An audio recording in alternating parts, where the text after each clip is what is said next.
rent-free in your head. Have at it. Yeah. Because if you're saying my name, then there's something that these customers are going to know. Oh, he's either jealous or he's Right. really good. All right, we're live.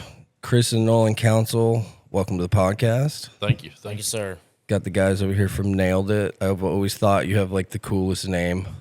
Nailed It Construction. There is somewhat of a backstory. I love it. I think it's so cool. And this was years ago when I saw your logo.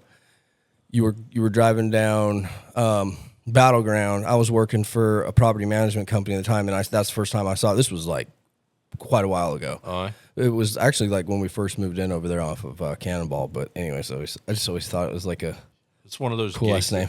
I remember working with a guy that I was working full time for another company. He was like, "Why are you going to name it Nailed It?" He's like, "That's like cartoonish."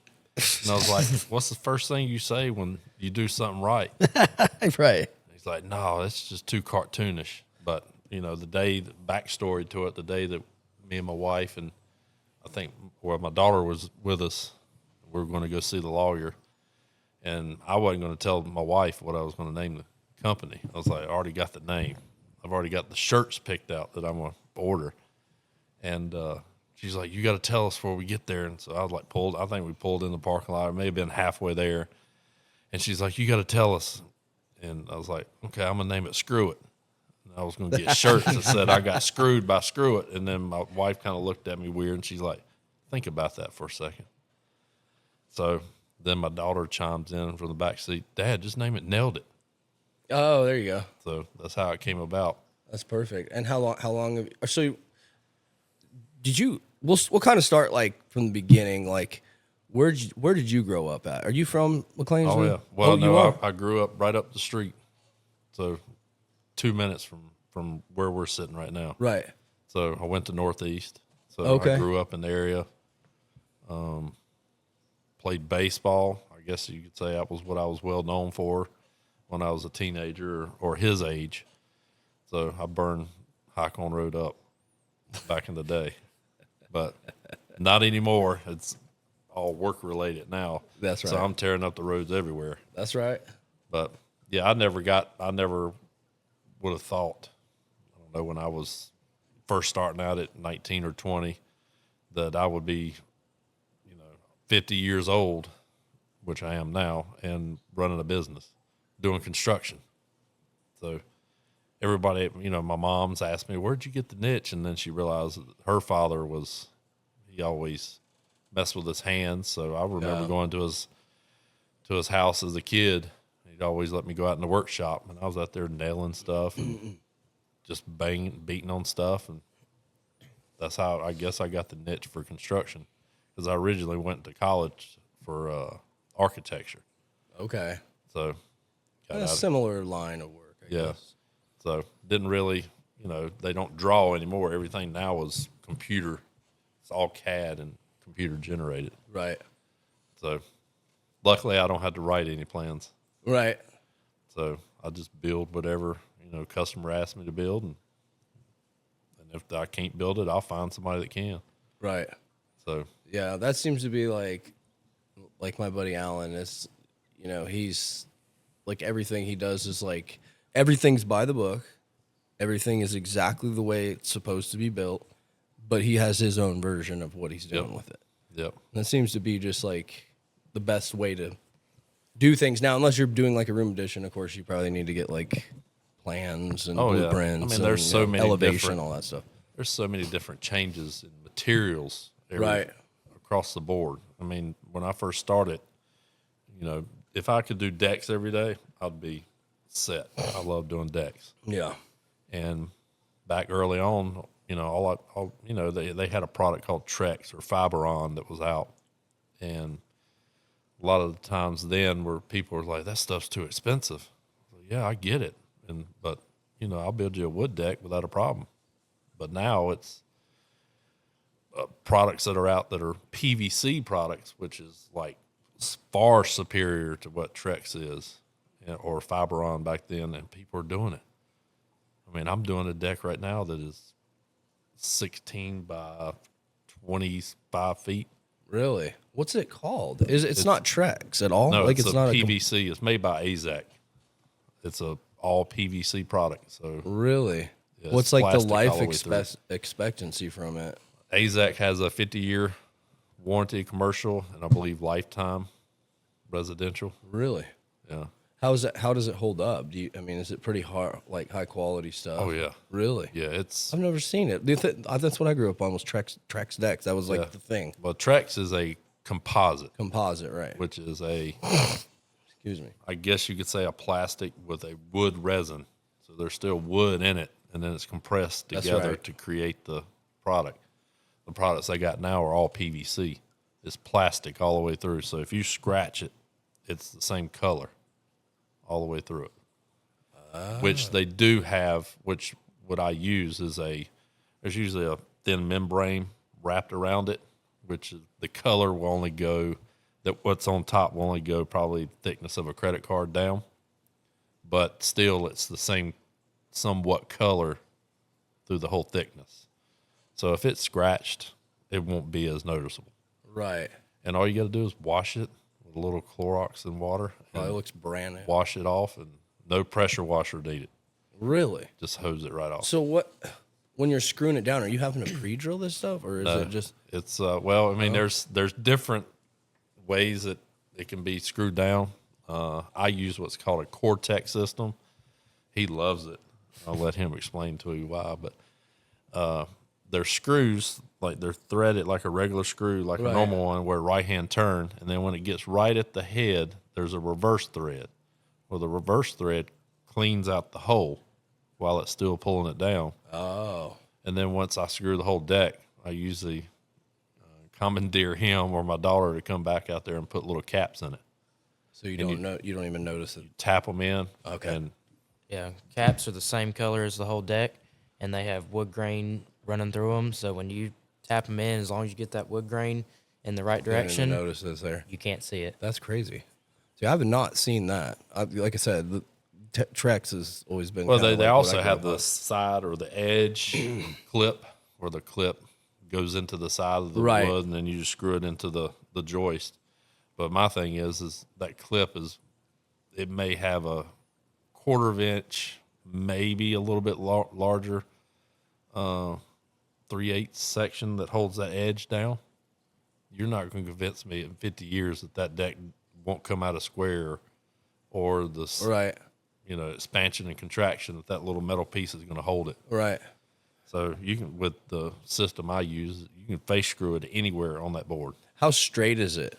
Like when you're setting up all of your boards, does it still like? Because I noticed that when a few decks I've done in the past, the Trex, some of got the a boards curve. come in a curve, and so Yeah. you're trying to fight. You start at one end, and you're kind of like As long as fighting you it get, to get it straight or whatever. as long as you get the, where I start on the outside and then work my way towards the house. So if you get the outside band straight, and then you The put rest your of first board down straight with it, then there's a spacer that you got to put in between.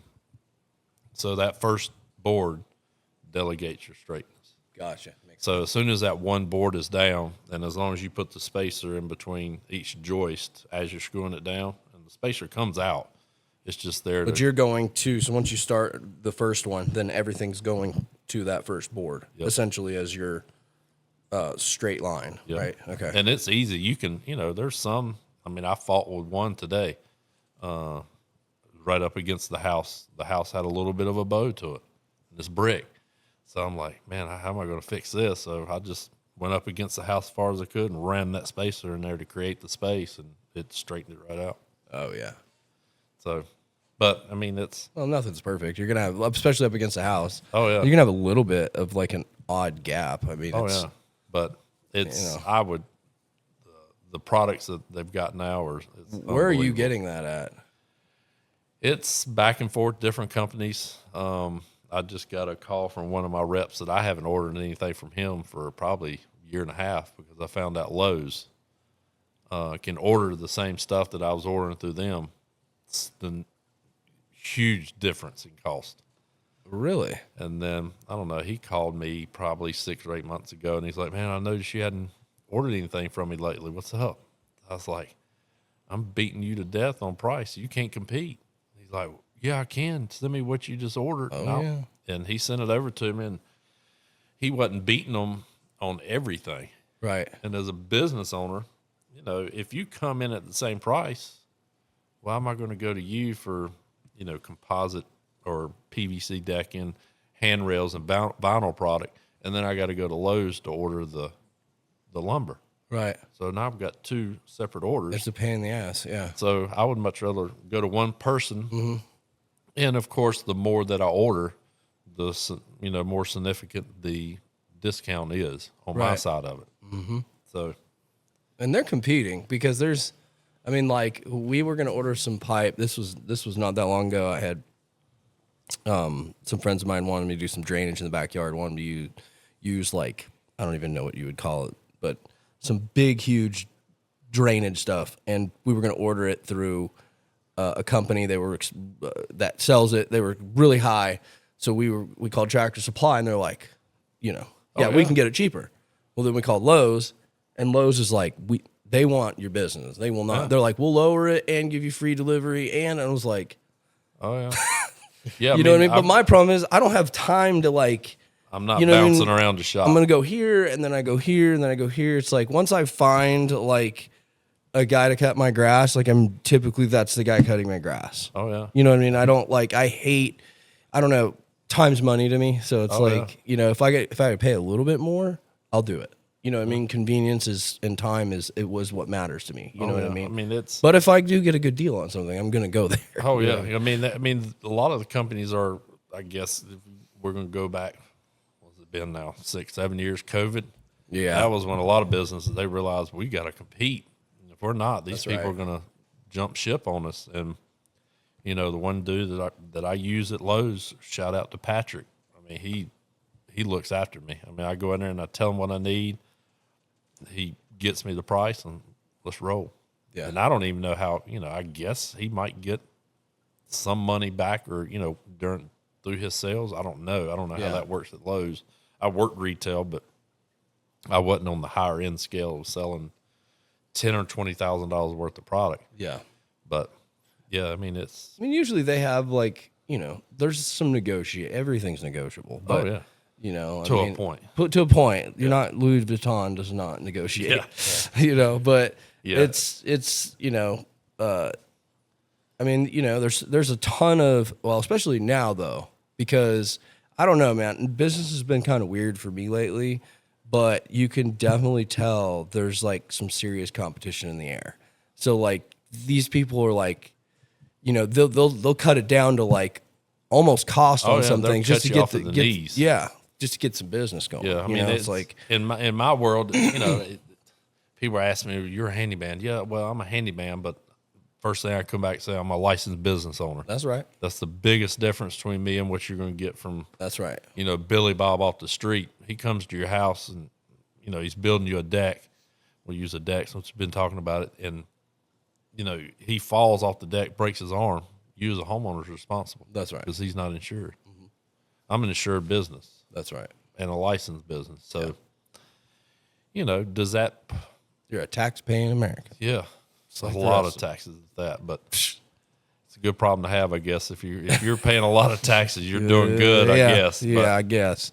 But that doesn't, you know, that hurts the wallet towards the end of the year. But Yeah. you know, it's, you know, and that's where, you know, I've tried to help him with starting his business with the lawn mowing or the soon to be landscaping. That's right.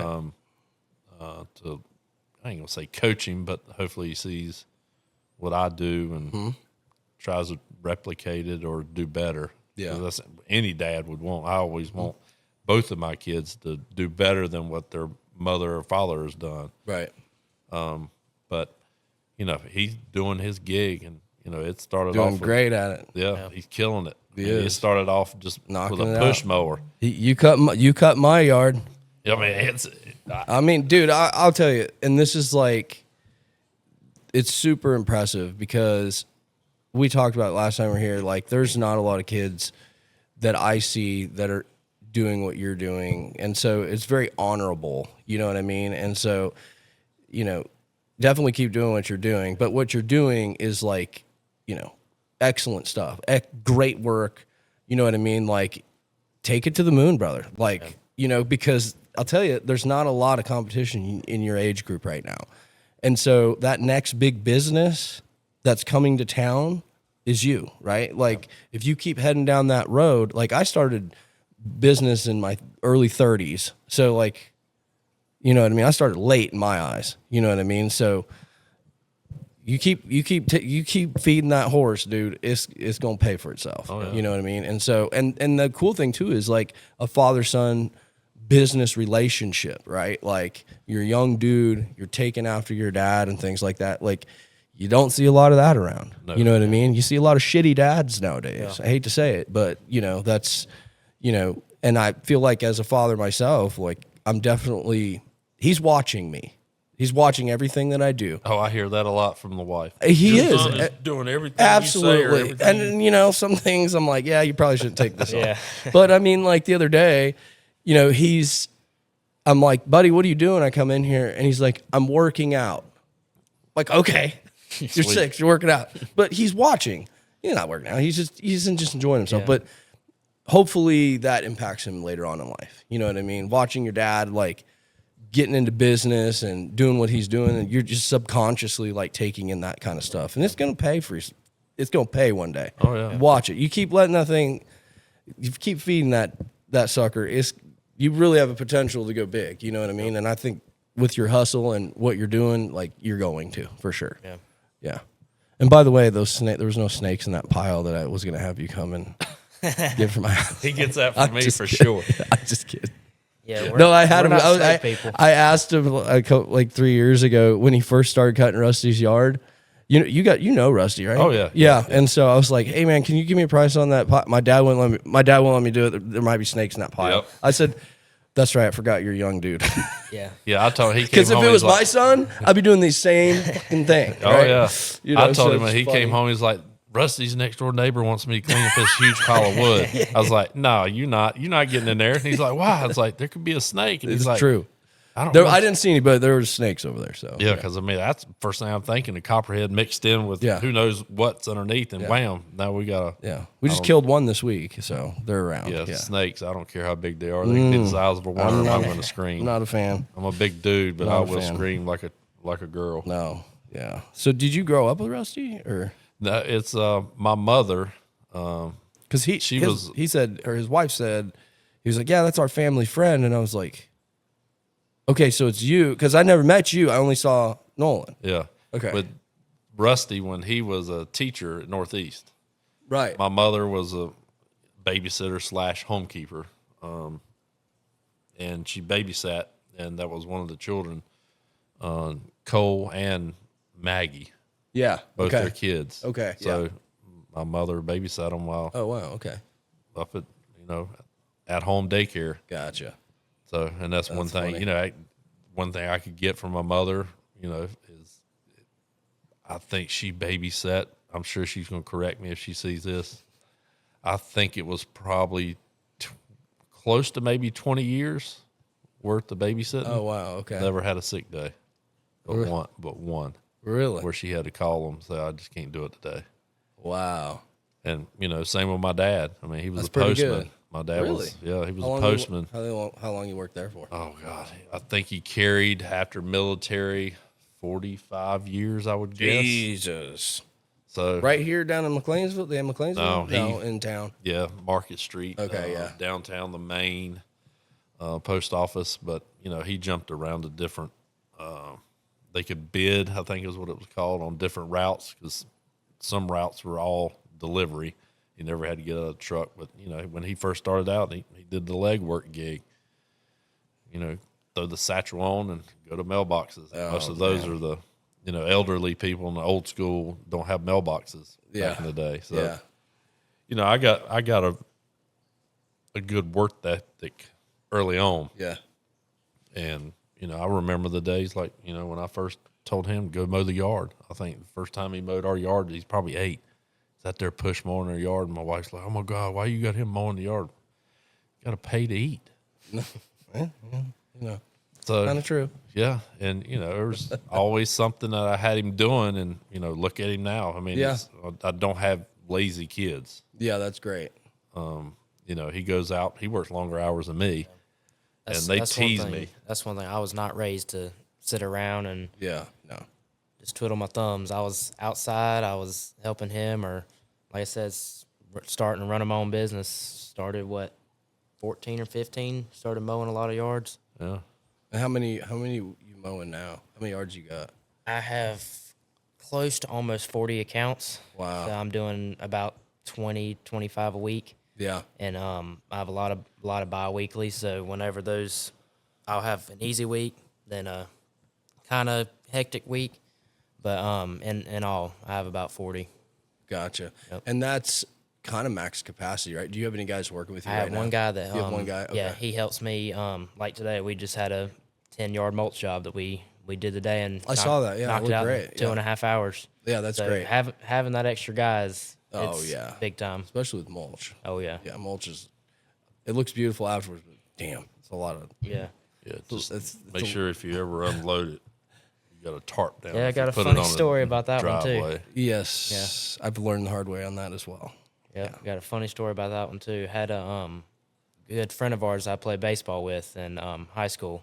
Where'd you play? What, you went up here too? No, I went the Cornerstone Charter Academy. Okay, out Cornerstone. Yep. Out at PTI Airport. Okay.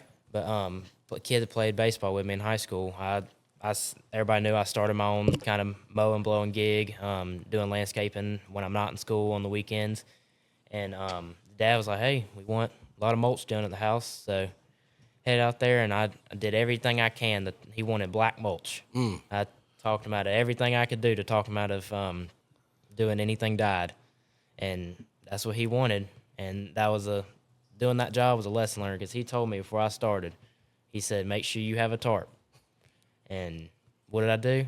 I didn't show it with a tarp.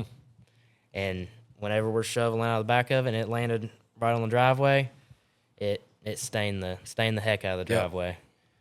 But I also learned another big lesson about that is doing work for friends.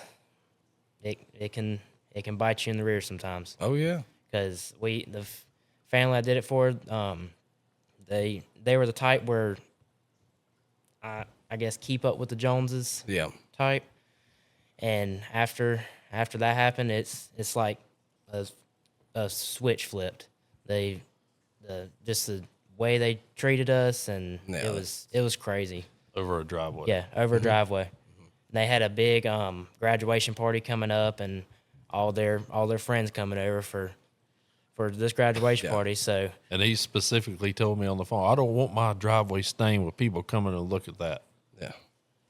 And I told him, I was like, dude, I said, he didn't mean to do it. I Yeah. said, we'll handle it Yeah, that's right. for sure. Yeah. So, I and caught we it. had a pressure washing guy out there the next day. It was the next day, I think. So his profit went Fine. into Yeah. cleaning the driveway. Yeah. It's But- okay. But that was a lesson learned. Yeah. It saved me a lot of money Yeah. after that. Yeah, that's the problem with you'll start learning to read people. Oh yeah. You know what I mean? And you can read clients. Now I can. I got better at it over time, but right away, like Oh, yeah. who you're dealing with. Yeah. And in my book, I'm like, it's gonna be an extra $500. Yes, sir, it's gonna be $4,500. It's like, but hey, it's all right. Those people are just miserable human beings that, Well, the mentality of complain about things that don't matter. You know Oh, what I yeah. mean? Like, Or try to complain about something Yeah. to get something free, or you're like, get you dude, I'm knocked out a here couple bucks hustling. off. You probably gave them a good deal. You know what I mean? You're out here trying to make their yard look good. Oh, You make yeah. a little simple mistake. Yeah. That's why I always tell people I love working in Burlington. I just feel like They the don't care client, out they there. don't care. Like I feel like the clients. I love my Greensboro people, and I will always work in Greensboro. But if for some reason it's like so night and day when I'm in cutting trees in Burlington, oh, dude, like the slightest thing could happen where I'm like, you know what I mean, like a branch just nicked the corner of a gutter, which is like a pet peeve of mine. They're like, I don't. What are you worried about, Sean? I'm like, I just want to make sure, You just knocked the Greensboro? mildew off. Greensboro, I got to replace the whole fucking thing. Oh, yeah. Yep. But that's the nature of the beast. And I don't in even go to business. Burlington. I don't think I've probably done one, maybe two jobs in Burlington. Really? Everything is, That's surprising being out here. and I get a ton of phone. I don't know what it is, but Kernersville and Winston, I I get tons of calls for that, and I'm Yeah. not traveling to Winston. I go to Winston occasionally. I just will not. I just pulling my large trailer and getting on Yeah. 40 and through that area. No, because it seems like there's no other route. You got to go through downtown Winston just to go anywhere there. Yeah. But yeah, I mean he's killing it. You know, like I said, it all started off with a push mower, and then I saw he had a little niche for it, and then I think he started mowing his grandparents right up the street, I started with grandparents and then couple of neighbors, a couple neighbors. Yep. and then I saw the niche, boom. and I was like, let's look into a zero turn. So we went and bought a zero turn at Home Depot, and he used that for what, 2 maybe 3 years. Put almost 500 hours on Really? a residential mower. What zero turn? What was It it? was a John What did Deere. that? John it was Deere. John Deere 355R. Oh, okay. 48-inch deck. Yep. But that's what started it. Yeah. Yep. I mean, that's what do you have now? You just purchased what the heck's the brand name? Skag. Skag, that's right. Back, Badass. Yep. You got it from Reedsville, right? Reedsville Yeah. Equipment. That's where They're all cool. my mowers come Yeah. from.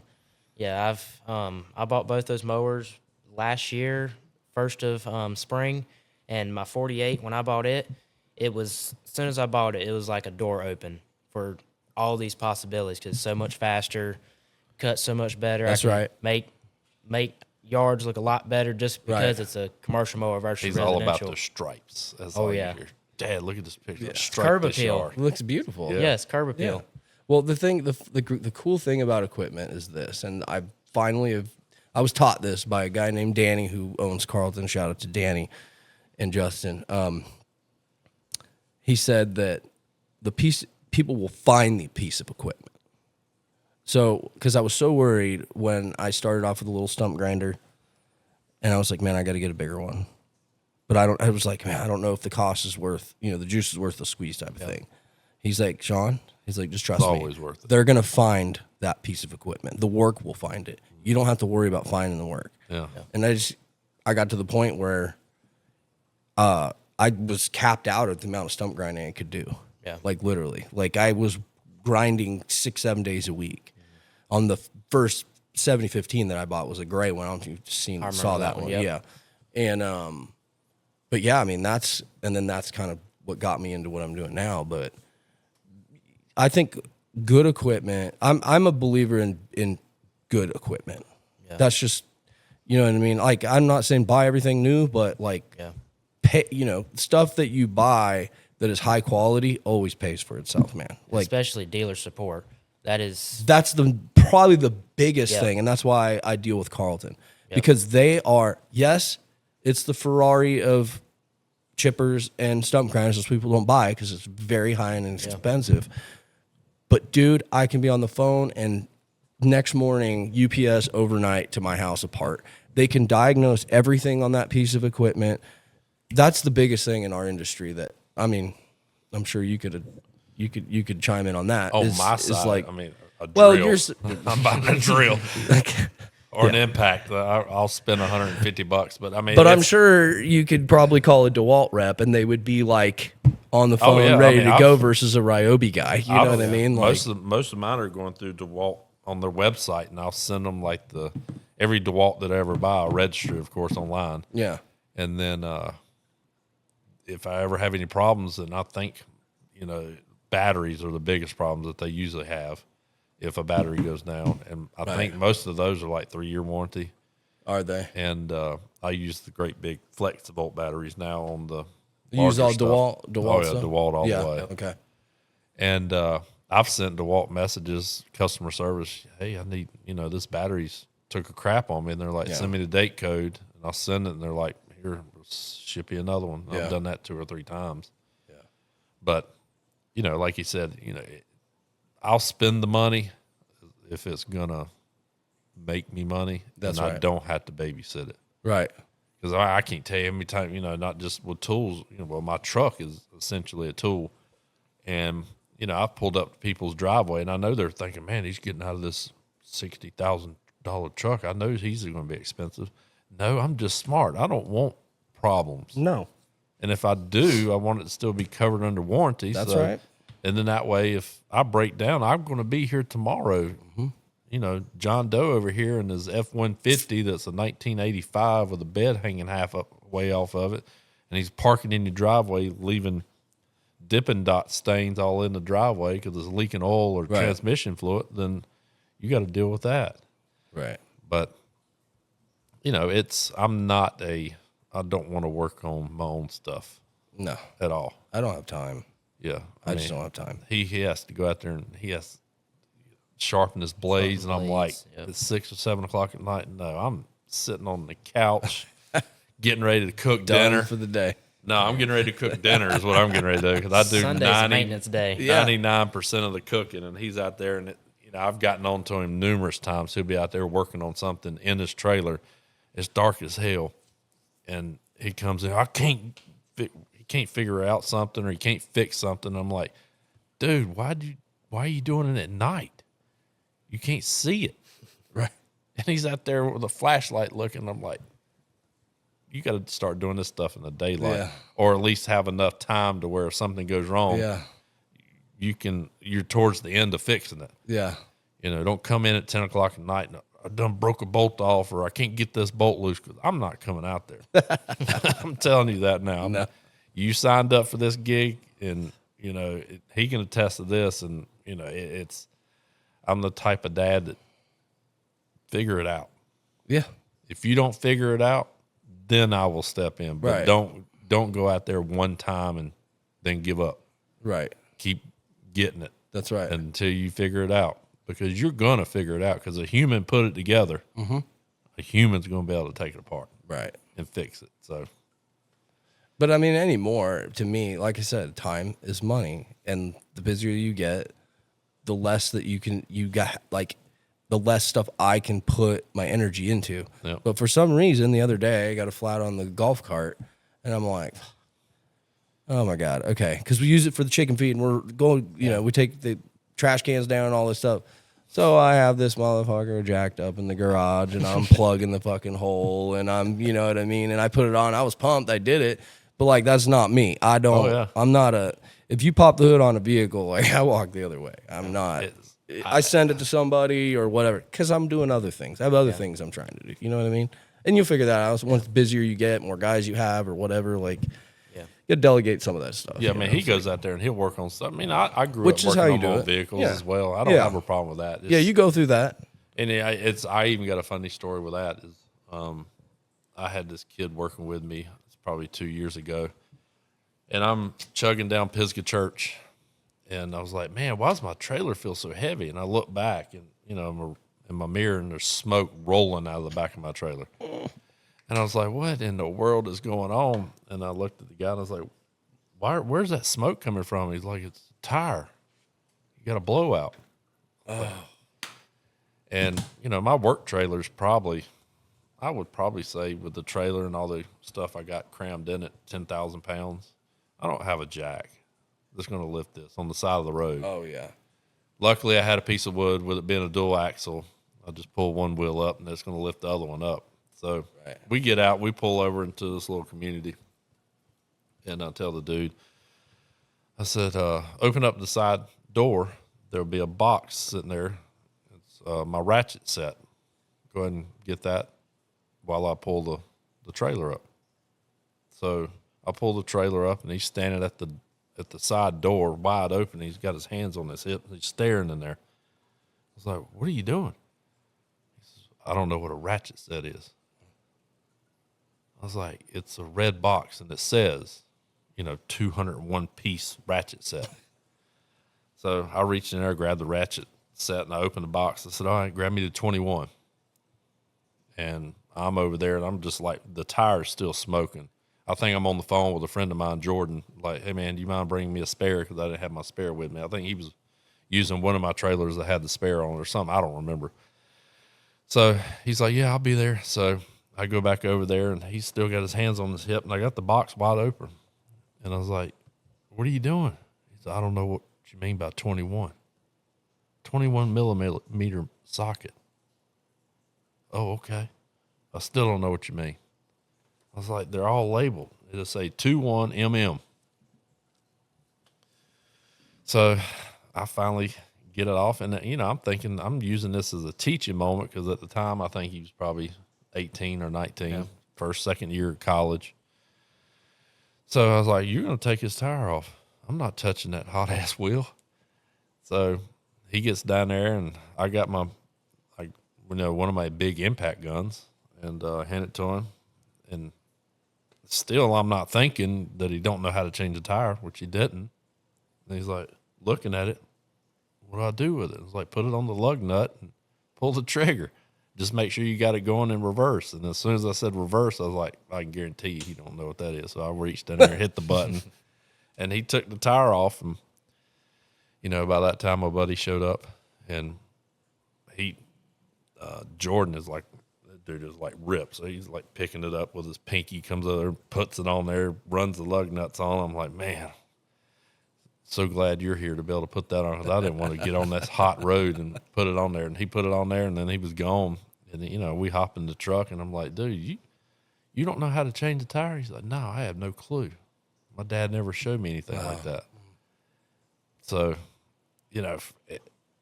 that's the difference, I guess, in, parenting style, I guess you could say, is early on, when I do car maintenance, changing oil or doing brakes, I would have, at the time, my daughter was out there. She was squeezing the calipers or taking the oil plug out. She could change her oil on her own car. She could change her tires. She could probably do a brake service without being told. Yeah. She wouldn't do it now. Yeah. Because her husband's a mechanic. Which that's why I bought my diesel. He's a diesel mechanic. Oh, so is as he? soon as he Okay. became that, I was like, yeah, I'm buying a diesel. Free maintenance for Right. like forever? Yes. I'm not dumb. Yeah. But yeah, I mean, Now that I know that you know him, that I might call you. but Call he can him. work on your heavy machinery he can work too. on anything you got. Dude, I heavy got machinery. to find someone, man. I'm telling you, I got to find a freaking diesel mechanic. Yeah. Everything here is diesel except for Taylor's car. Yeah. That's a I mean, We I got somebody for you. I'm serious because I can't I got to find someone. The last guy I had that was supposed to show up here, he still hasn't shown up. And I can't keep taking it to. I mean, I have a guy I use in Kernersville. They're great, total diesel repair, but yeah, it's a little pricey. I don't. Every time I pull it in there, I'm walking out paying $1,000 minimum. Yeah. Oh yeah, and I don't, like I said, I don't really complain about someone's prices usually, but damn, every time Yeah. it gets to be pretty damn pricey. So like, I know these mobile diesels. There's some that are good and charge a pretty fair price, So. He's not going to Anyways. come to you. Most of the time, he'd be like, Or someone bring has to a the shop or whatever. Yeah. Right. Yeah. Yeah. Yeah. So, But yeah, he works full time as a heavy equipment maintenance. Okay. So he runs the maintenance for Ditch Witch in Kernersville. really? So I think what he told me before, like the big machines that drill under driveways that have Yeah. the pipes, he works on those Oh, really? Okay. more than anything. But he's got at his shop that he works at in the evenings. You go down there and there's heavy equipment. You go in the shop and there's trucks, and he's got 3 or 4 guys that will come down there and help him work on them. Oh, yeah. And I'm down there and I'll show up in like clean clothes just so they won't ask me to help. I was like, I'm not getting oil on my hands. Don't get me wrong, I'm not a pretty boy or anything like that, but my days of doing that dirty, nasty work, they're behind me. Hey, to each their own for sure. I tell you, like I said, it's time for me. I just don't. I like doing stuff around the house here, but I don't know, man. Like, yeah, it's been doing it so freaking long now. It's like, Gets I guess old not quick. that long. I'm only 38, but it's still like, I guess you get to a point where you're just like, okay, like if I'm gonna keep doing what I'm doing the rest of my life, I've got to either find something else to do or find people that know how to do this that are. And that's the Younger. thing about small business, which I'm he's not getting mowing my fucking yard. Yeah. Dude. Like I'm so no. the Like small that's you business guys. gig, which he's finally getting a taste of. It is, I do something that you love Right. and do it with a passion that you enjoy every day. That when you wake up in the morning, it doesn't feel like you're going to a job. Yeah. And what I do, I'm a one-man show. Luckily, he does have help every once in a while. Me, I've went through some winters, boy. It's just trying to find somebody that doesn't think that they're worth $25 an hour, and then they laugh about it because every post I ever put, you can go back and look, is on my Facebook page. It's a long listing, which makes sense. No baby mama drama, no court date next week. No, I'm not buying you a pack of cigarettes and you pay me back next week. Right. No, I'm not picking you up from your house to go do work. That's the kind of people that that my business tends to have working in it. Yeah. Well, same with mine. And I'm a rarity because I'll show up and price jobs. I will not go after I'm working because I'm sweaty, probably smell like a foot. I'm not going to somebody's house. I'm going to have enough respect for them to show up, decently dressed, Right. and because you're not really selling the product, you're selling yourself first. That's right. And then the product is automatically going to sell itself if you're you're offering a good quality product and doing a good quality. In the end, it pays itself. You got to sell yourself, and he's getting a taste of that. And like you said earlier, getting ready to start, get his LLC, which here, over the past 3 or 4 years, he's worked as an employee, quote unquote, for Nailed It. That's right. So he's going out and he's going to do the big league, I guess you could say. And It's a good thing. He's going to take it on the chin at first until he will, realizes, of course. oh man, Dad, he wasn't lying when he's talking about having to pay all those taxes or pay all the insurance. Yeah, I'll take cash today. Yeah, yeah, cash. What's Seriously. that? Yeah. I don't know clue. I never get cash. Yeah, I never. Cash talks. Yeah. Right. But yeah, I mean, it's like, I don't know. It's, to me, I feel like you just you got to earn your stripes. Oh, it's yeah. just part of life, right? Like, But I mean, I'll let stripes. him explain it. I mean, what amazes me, and I know it amazes you, and probably whoever's going to listen, is he's 19 now, Yeah. and I'll let him tell you the stuff that he currently owns, Right. or not owns, but he's making payments on it. In my mind, he owns it. That's right. Yeah. But in actuality, I tease him all the time. It's actually I own it. It's just you're making the payment.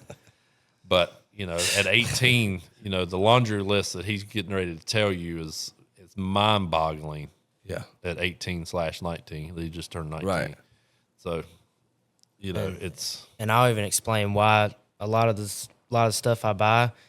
When I went to school with a lot of these high school dudes and stuff, it blows your mind to see them, like, especially I know we'll get into baseball, but I went to school with so many guys that they're like, I'm going to play baseball after high school. I'm doing this, I'm doing that, but I'm like, if you're not going pro, you're just wasting that 4, 5, 6 years, however long you're playing. You're just wasting that time when you could be building yourself or starting a company, getting a good job, or whatnot.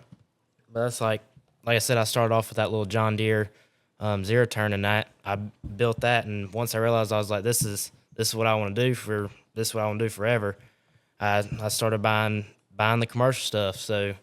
And he was doing that also, not to interrupt. He was also doing that while he was working with my son-in-law's dad. Yeah. Which owns a legit commercial landscaping business. Yeah. And he's a huge reason why I wanted to get Where's he out of here in Greensboro? McLeansville. Right off Schaffner Road. Who and, is it? Grant Allred owns Grant's Landscaping.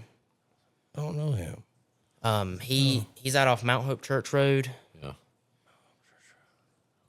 What is it? Just that's what it is. It's Grants. Grant, just Grant's Landscaping. Yeah. He's been in business for I think almost 30 years now. Okay, yeah. I have not seen him. Yeah. Yeah, once I realized, I was like, this is what I want to do. Yeah. I kind of used him as this is where I want to be, and I kind of followed some of his footsteps, followed some of Dad's footsteps, and it's like my first big purchase was I bought a 48 Skag walk behind from a guy right over here off Hines Chapel, and that was another. As soon as I bought that, the door opened. I was getting better clients, bigger properties, just making everything look better. And then once I ran that for a while, I was like, I'm gonna get me a nice machine for an investment. So then I bought that 48 V-Ride. But looking at used prior, I was like, Yeah. no, if you're going to do this, go ahead and Yeah. buy new. Yeah. But yeah. bought that 48 sure. again, ran that for a couple months, and I started having and he'll probably watch this, Davis. He's the guy that helps me during the week now since he's out of school. He's gonna be a senior next year, so hopefully I'll have him once he graduates. But Yeah. once he started helping me, I was like, dang, I need a second mower. I was like, I don't want to have him weed eating the whole time, which I don't mind because Right. I don't want to have to do it. Right. But I went and bought 52 V-Ride right after that, I think sweet. and we once we bought, I had those two. It was game on. Yeah. I was taking on clients, taking on bigger and better stuff, Yeah. and then he had a little 6x12 enclosed trailer. You probably remember it. Yeah, that was the first. That's probably the first one. That's you the ever one saw. that's up here. Yeah. Yep. Yeah. It's the one that says nailed on the side. That's right. That's the one I saw. He lended Yeah. me that trailer to really just keep my stuff safe, keep it locked up. And once I ran that for a while, and it got pretty tight in that 6x12. Yeah. And I ran right up here to Rumley Trailers, and Yeah. I bought me a 6x16 enclosed Let's go. with the big ramp, big doors. Yeah, that's nice. It can haul, I think, 6,500 pounds, 7,000 pounds. What is it, single or dual? Dual. It's a dual axle. Dual, So it's yep. what, 3,500 pound axle? Yep. Two 3,500 pounds. Yeah. Plenty. Yeah, and then soon again, once I bought that out, or my main reason was that once I got my LLC, I was like, that's a rolling billboard, huge Right. rolling billboard, That's right. and ran that for a while, and then I got on a whim. I was like, I started getting these mulch jobs. Like I would have them here and there, and I would use his dump trailer whenever I needed it. I would use a big open trailer whenever I needed it. I was like, I'm tired of this. If I have a good bit left over, I have to go shovel it off by hand somewhere or whatever. I was like, I'm gonna go look at dump trailers, and we went up to Rumley, and I already had the cash out, and I found me that I don't know if I've had it here yet or not, but that's No, I haven't seen 6x12 Wait a minute. I think I saw you pulling it one day. Hillcrest 6x12 dump Yep. trailer. Yep. Yep. And I found that, and it hit my price point, and Yeah. that was the first piece of equipment that was all cash. Yeah. And that was It's a good feeling. yeah. Oh yeah. Yep, and it's a good feeling. It's already paid for itself within Yeah. the first Oh, 4 or 5 months of owning it. Yeah. And but that's a piece of equipment I can proudly say that I own. Yeah. That's no payments, nothing. Right. But I mean, like the mowers, there's 0% finance. It's Right. It's dumb not to. It's crazy how good of deals they Yeah. give you. I mean, it's like free money. And that's Yeah, the other thing about it's reasonable not- equipment is, like I said, dealer support. If I have an issue with one of the mowers, I can call Matt right over there at Reasonable Equipment. Yep. He'll say, "Bring it on." Yeah. We'll figure out. Same with Rumley. If I have an issue with a trailer, like Dustin's told me, he's like, "Just bring it up here. We'll figure it out." Yep. And you can't beat that. No, you can't. Well, good for you, man. Like Yeah. Well, that's that ain't even. He ain't even touching all. Oh, You got yeah. the leaf vacuum. yeah, Yeah, ball- Greensboro. yeah. Bought a you- leaf vacuum back in You were fall. doing that last year. I Yep. remember that. That's another. I told you to piece of quit equipment. doing that. Yeah. And then recently we both went in together on a Ditch Witch SK600. You guys got one? Yeah. Yep. Oh, that's right. I saw a post about it. I was thinking in my head, I was like, you need to get ditch Yeah. witch. You have He one. thought I Because- was joking with. Yeah. The first time I used Grants, which is my son-in-law's. You have a dad. grapple on it? Yep. Yeah. You We have got the grapple, We're mulch getting into bucket. tree service here soon. Let's go. I could use you. I could use you. I'll send you some. I'll call you. I just promise I will. But I had a fence I had to do for a mutual client of Grants, and he's like, "Go price it and just tell him the price. You know, it's between me and the customer." And I don't know. It was. I think we had to dig 31 holes. Yeah. And Grant was like, "You can use my SK, which he's got a little bit bigger one that we've got." So I told Nolan, I was like, "I need you to come help me this morning. It'd probably take us 3 or 4 hours. I need you to do the mini because I'm not proficient on it. I mean, he's been working with Grant. He's on and off of it a lot. Yeah. So anyway, Grant let us use his mini, and we started drilling the holes. 31 holes. We were in and out in Hour and a half. Nothing. wasn't even that long. Do you have an auger? You bought an auger with it too? Not or yet. You, Not you yet. rent Not yet. just rent one. Yeah. That's what I do because you don't. If you, I these would things are even rent it. expensive though. Yeah, I mean, I could probably call grand. Hey man, let me use your auger. Yeah. Like, yeah. And that's the other thing about small business, which I'll Working touch on that together. here myself. Yep. You got to help other small businesses. It's the only That's way. the only way that you can Yeah. succeed, because they're going to pass your information. That's on. right. Yeah. That's right. But anyway, I did the fencing. He drilled all the holes. I set all the posts the very next day, and I came home after we took it back, and I told Nolan, I was like, I'm gonna get me one of them. And Nolan's like, what in the world are you gonna use that for? You ain't gonna use it. I was like, just so I can ride around my backyard and tear shit up. I was like, I mean, because all the different things. So anyway, I'd been looking, and like I said, my son-in-law works at Ditch Witch, and I've called him. Hey man, talk to one of your some of your guys and see if they got to use one, because on something like that, use 40 or 60 grand. But Ditch just Witch is that. like that's the cream of the crop. Yeah. Yeah. So They're I the best made. found They one are. on Marketplace, and it was at a rental company. Oh, So okay. my son-in-law was like, yeah, well, it's going to be well maintained. That's right. Yeah. So I went down there and I bought it, and he didn't believe me. And I'm driving back from Raleigh, and I'm sending him pictures. He's like, "That's full. You're full of it. You didn't buy that." And I brought it home, and I got the grapple with it, and it came with a huge like mulch bucket. Oh, you got a mulch bucket with Yep. it? And then we've bought. I've been trying to find one. the land leveler, which he's used that, but within 2 days, because at the time that I bought it, I was working on another deck at a dude's house, and I'm pulling in, and it had rained the night before, and I'm pulling in. I was like, man, his driveway is muddy. He's gonna hate this. And then it hit me. I was like, man, I can mention leveling this driveway. And I mentioned it to him. He's like, yeah, have your son come price it. Nolan came out there, and he's like, Got yeah, the job. do it. Yeah. Yep. So 2 or 3 weeks later, and it was totally like a totally different looking driveway. Right. Got rid of all the pits and divots, and Right. the customer was happy with it. I mean, we were in and out in an hour. That's great. So I mean, the The very work next day. will find the equipment. Yep. That's a fact. There's no like, yeah. And that's the difference between, and I think my brother-in-law bought a business, like big landscaping business here locally. I think he recently sold it. Now he still works for them. They're kind of in transition, but the learning lesson that I've learned from that is like small, like a Navy SEAL group. You know what I mean? Like if you look at Navy SEAls, they're Tight-knit group. tight knit, fully trained, great equipment. They execute everything efficiently. No fuck ups, right? Like, and to me, I feel like that's the most profitable business. If you can have like a landscaping crew with 3 or 4 guys like max, your profits way much higher than getting into, I got a commercial business or commercial landscaping business, and we're out here and I got 50, 60 guys I'm employing. It's not the same. It's different not monster. the same. Yeah. And so, Harder to you- make sure quality is right where you want. and it. equipment. I mean, like if you're going to be a full scale, or not full scale, but man, installations, they pay great. Yep. Like, dude, I just did a job here recently for a guy out in, do you know Paul Lineberry?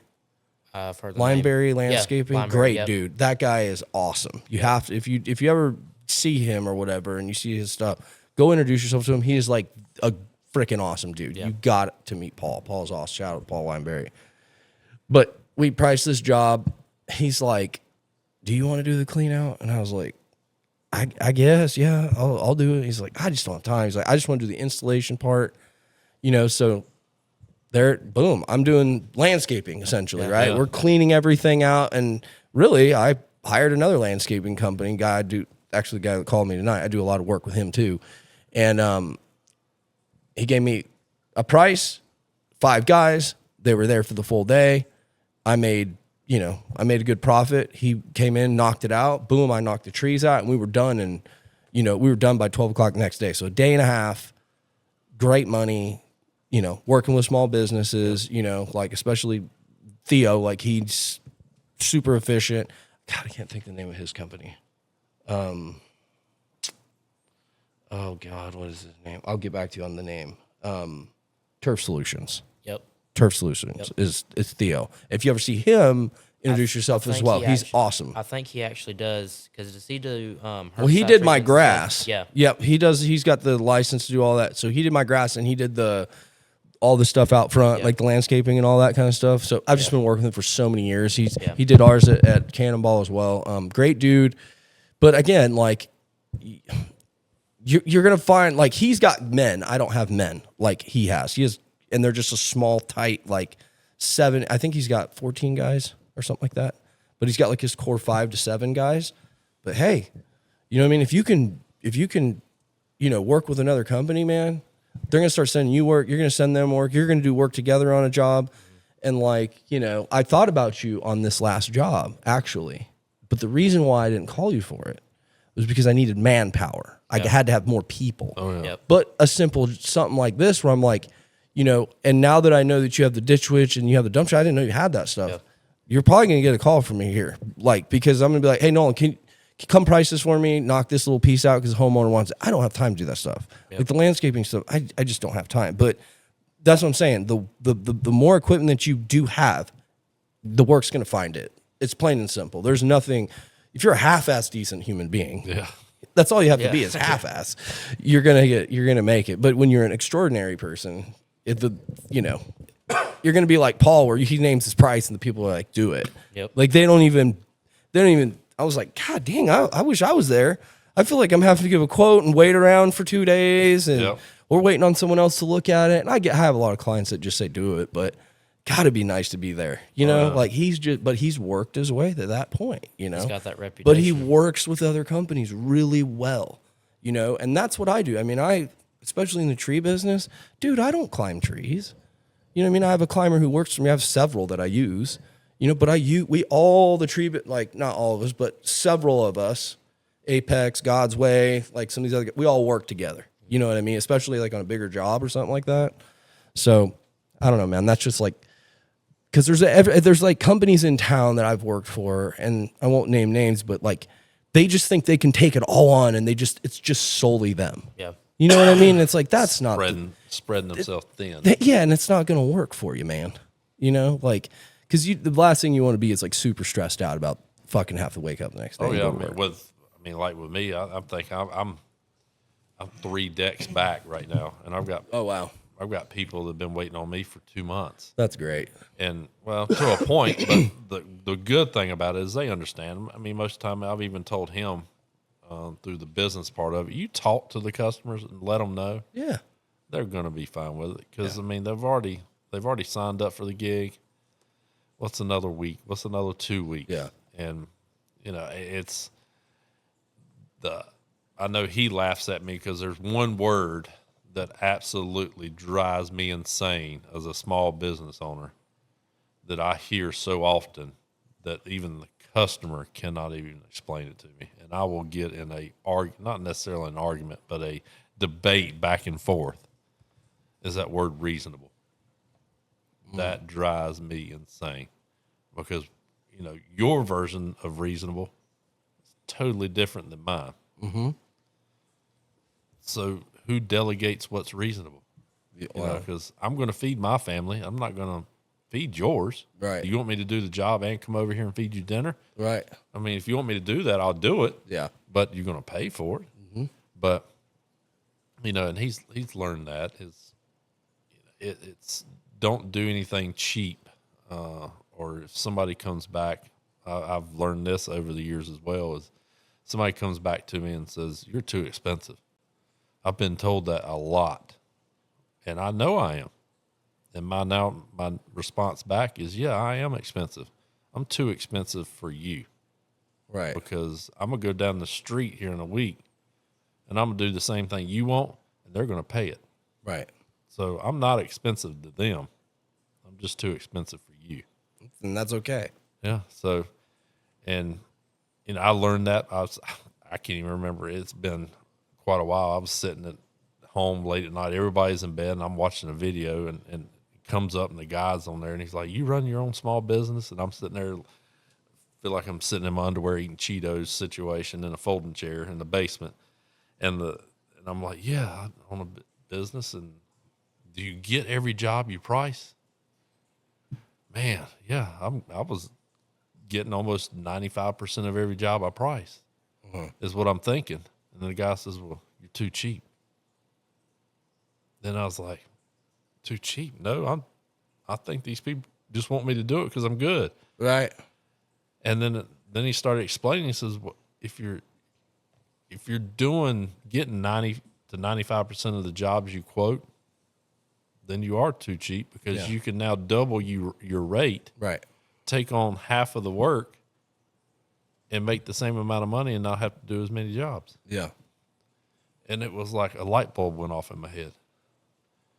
And, when I first started, nailed it. I think my average rate was about $45 an hour. Yeah. And now I'm triple that. Right. I don't charge by the rate Right. per se, the hourly rate. It's just the prices of the jobs have increased. So is the quality. So when I first started out, I was pretty good at building decks. Now I'm good. That's I mean, I'm not afraid. I'm good. Yeah. I'm good at what I do. That's And do I make mistakes? Oh yeah, all the time. Yeah. But I turn that mistake into a learning Right. situation, and then I make sure I don't do it again. That's right. And it's going to happen again. But Right. I've either learned from that situation, or I'm gonna take that second mistake and move on from that. Right. So I mean, over the years, as a small business to get back, businesses have got to scratch other businesses back. Yeah. I mean, because like I said, Grant, there's numerous times that Nolan's picked up the phone. He's like, Grant, you mind if I use this piece of equipment? Grant's never said no. Right. He knows where Nolan wants to be. Yeah. He understands that. Yeah. And the other big thing with Grant, shout out to him, but it's like if there's something he notices that I'm not doing right, and he notices something there's a different way I can do it, he'll be blunt with me. He'll tell me like what you're doing is not right. Like you need to do it this way to be more efficient. Yeah. Do it better. And that's what I like about Grant. It's straightforward. Yeah. It's no sugarcoating. And he don't get pissed off about it because he's grown up with it. Yeah. That's me in a nutshell. I don't sugarcoat anything. Right. There's no gray area with Yeah. me. It's black and white. And there's nothing in the middle. Right. And I'm not either. And it's wise to take on that criticism because they've already, a wise person will learn from what other people's mistakes, what they've done. So, and if you trust them enough, you're like, okay, yeah, like I probably shouldn't smoke crack because then I'm going to end up living on a couch smoking crack the rest of my life. You know what I mean? Eating Like, Cheetos in the break. yeah, trust, you gotta have some trust in people. But back to the pricing thing, I seen a guy talk about this and he said, so there's three ways that there's two separate things I'm going to say here. One of them is Marcus Lamone, who's a very super big time good business guru guy. I'm sure you've seen his show on TV, but he talks about people, process, and product. They're all interchangeable, but you have to have all three of them. If you have a good product, you have good people, but you have a bad process, you got to fix the process. If you have a good process, good people, not a good product, then you fix the product. And they're all interchangeable, and that's so true. Like because obviously everything's is a balancing act, but if you can get those three things under control, you're going to be very successful. In business, it no matter goes what with it the is. with the good, cheap, and fast. Boom. I know you've heard that. You get to before. pick two of them. You get two. Right. And you don't That's- get all three. That was my next thing I was going Yeah. to say. You don't get all three. Yeah. It's I like, mean, well, I want it done cheap and fast. Well, then it's not going to be good. Yep. I want it good and fast. Well, then it's not going to be cheap. Yeah. It's like, it's We so can throw true. every scenario at it, but at the end of the day, I've come across numerous jobs of people that are in my business per se, Right. and I've had to fix some of their screw ups. And the sad part is he knows who I'm not throwing any names out there, but he knows who I'm talking about. But this one particular company or business owner, I helped him start his business, and now he's going around talking junk, about me. And I'm like, go for it, dude, because I'm living rent free in your head. Have at it. Yeah. Because if you're saying my name, then there's something that these customers are going to know. Oh, he's either jealous or he's Right. really good at what he does, and he don't want him to do the job. Right. So, I mean, I've come across some shabby work. Oh, I bet. It is unbelievable, some of the shabby work. Yeah. It seems like all I'm talking about is decks, but, I do bathroom remodels, flooring. You'll never catch me with a paintbrush. I got a crew. I got a guy that he's got a crew that does all my painting and sheetrock. But I came across, this was last year, a customer had just bought a house and they had a deck or a pool with a deck going around it. And as soon as I walk in the backyard, Was it above ground? Yeah, above ground pool. So as soon as I walk in the backyard, I see the deck is sitting on those concrete trapezoid looking things. Yeah. Above ground. So Yeah. they're sitting on the ground. The post is sitting on top of that. And I walk up on the deck and it's like, oh my God, I can't believe this thing is still standing. And she's like walking me around, pointing stuff out that she just bought the house, but the house passed inspection. The deck was never mentioned on the inspection. Well, anyway, I get up on the deck and I could feel it swaying. And I walked off the deck. She said, where are you going? I said, I'm not standing on that deck anymore. She's like, what do you mean? Do you think it's going to fall? I said, I don't think. I know it's going to fall. And when, I have no clue, but it's coming down. And it was so, bad isn't even I can't even explain how bad it was. But every post they had sitting on those, They're like little concrete pillars. I know exactly what you're talking about. and every post was sitting on one. And I walked around the deck, and one spot one of the gutters downspouts was right there at one, so it done washed all the dirt out from under it, and the deck was already cockeyed. So it sinks here and lifts there, and it's right up against the pool. And the sad part about it is her husband had a heart attack, so he was not incapacitated, but he wasn't mobile. And she wanted to use it. That's why she bought the house, because it came with that above ground pool, and she could use it for therapy. So I was like, no, this ain't going to work, because she originally wanted me to just replace the decking, just the top. Just the boards. And I was like, no, this whole thing needs to come down. So I don't know. She had got back with who sold the house and who did the inspection, and ended up getting some money back, because that's part of the house. But she called me back probably, I don't know, it's probably a year after I went and priced the job. She said, I'm ready to do the deck. So pulled inspection, did all that, passed with flying colors up until we got to the fence.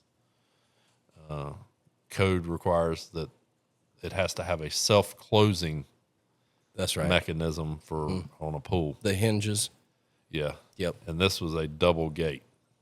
So those, you can't buy those springs, the hinges. So I had to put like 3 heavy-duty springs on it, and that was a nightmare, trying to pull those things tight. Yep.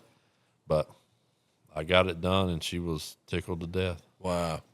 So It was how big was it? 8-foot wooden, or was it what kind of fencing was it? it was just an 8-foot or 8-foot opening, but a opening. 6-foot privacy fence, 6 all foot. wood. Right. Okay. So and You it had was- to have hinges on that yeah. on both sides.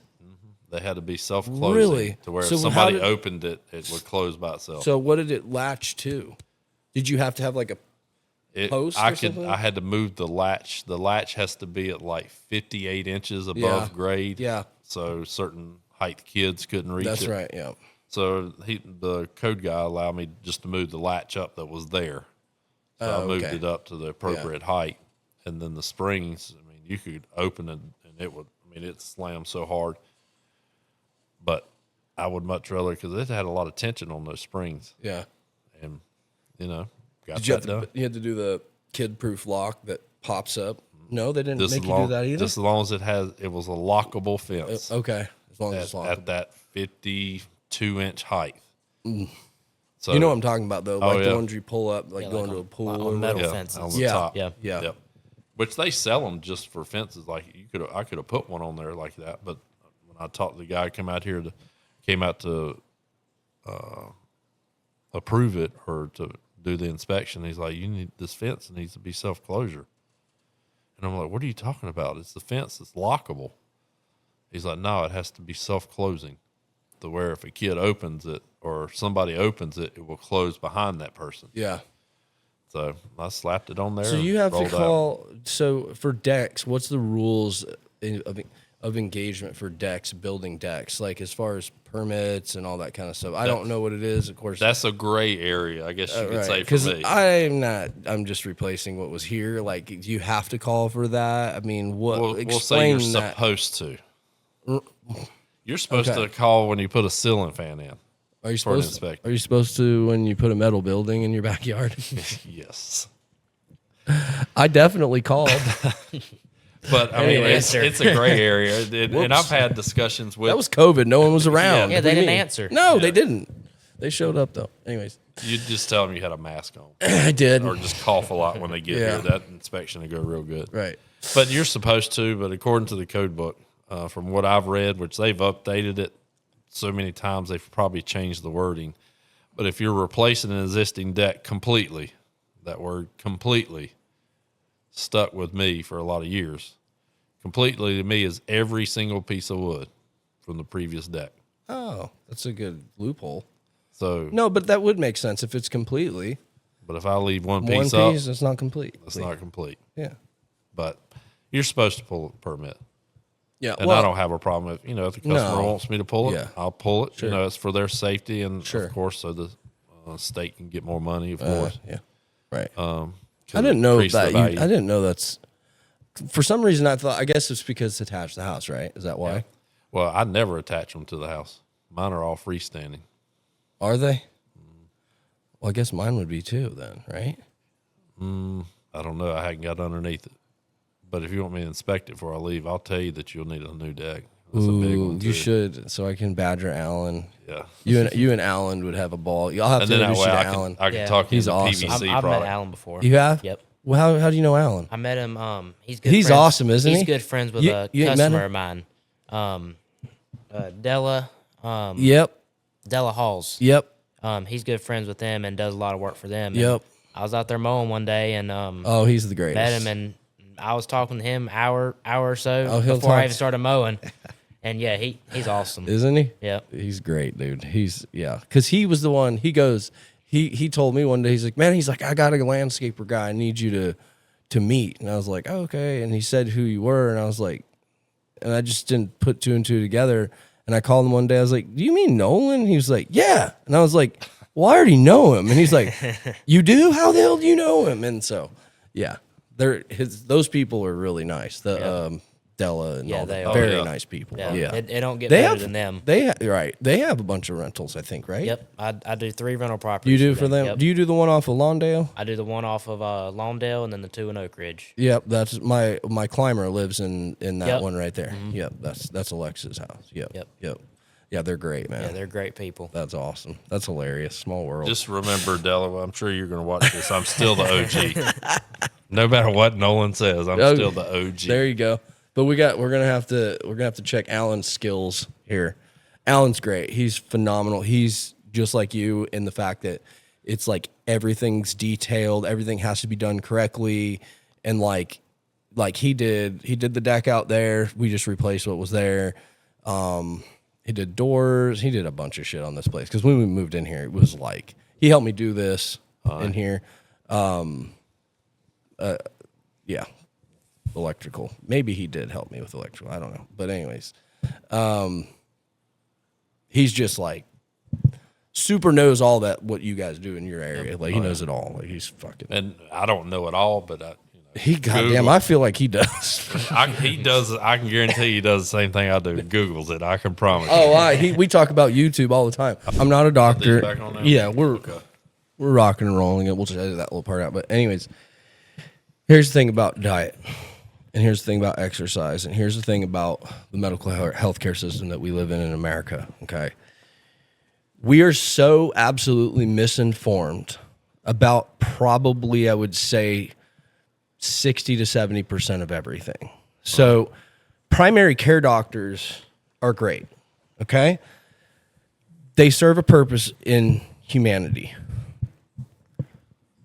But for me, the only thing I'm going to my primary care doctor for is for them to stitch me up or fix a broken bone. Okay. I will never, ever for the rest of my life, ever take advice from my primary care doctor. Here's why.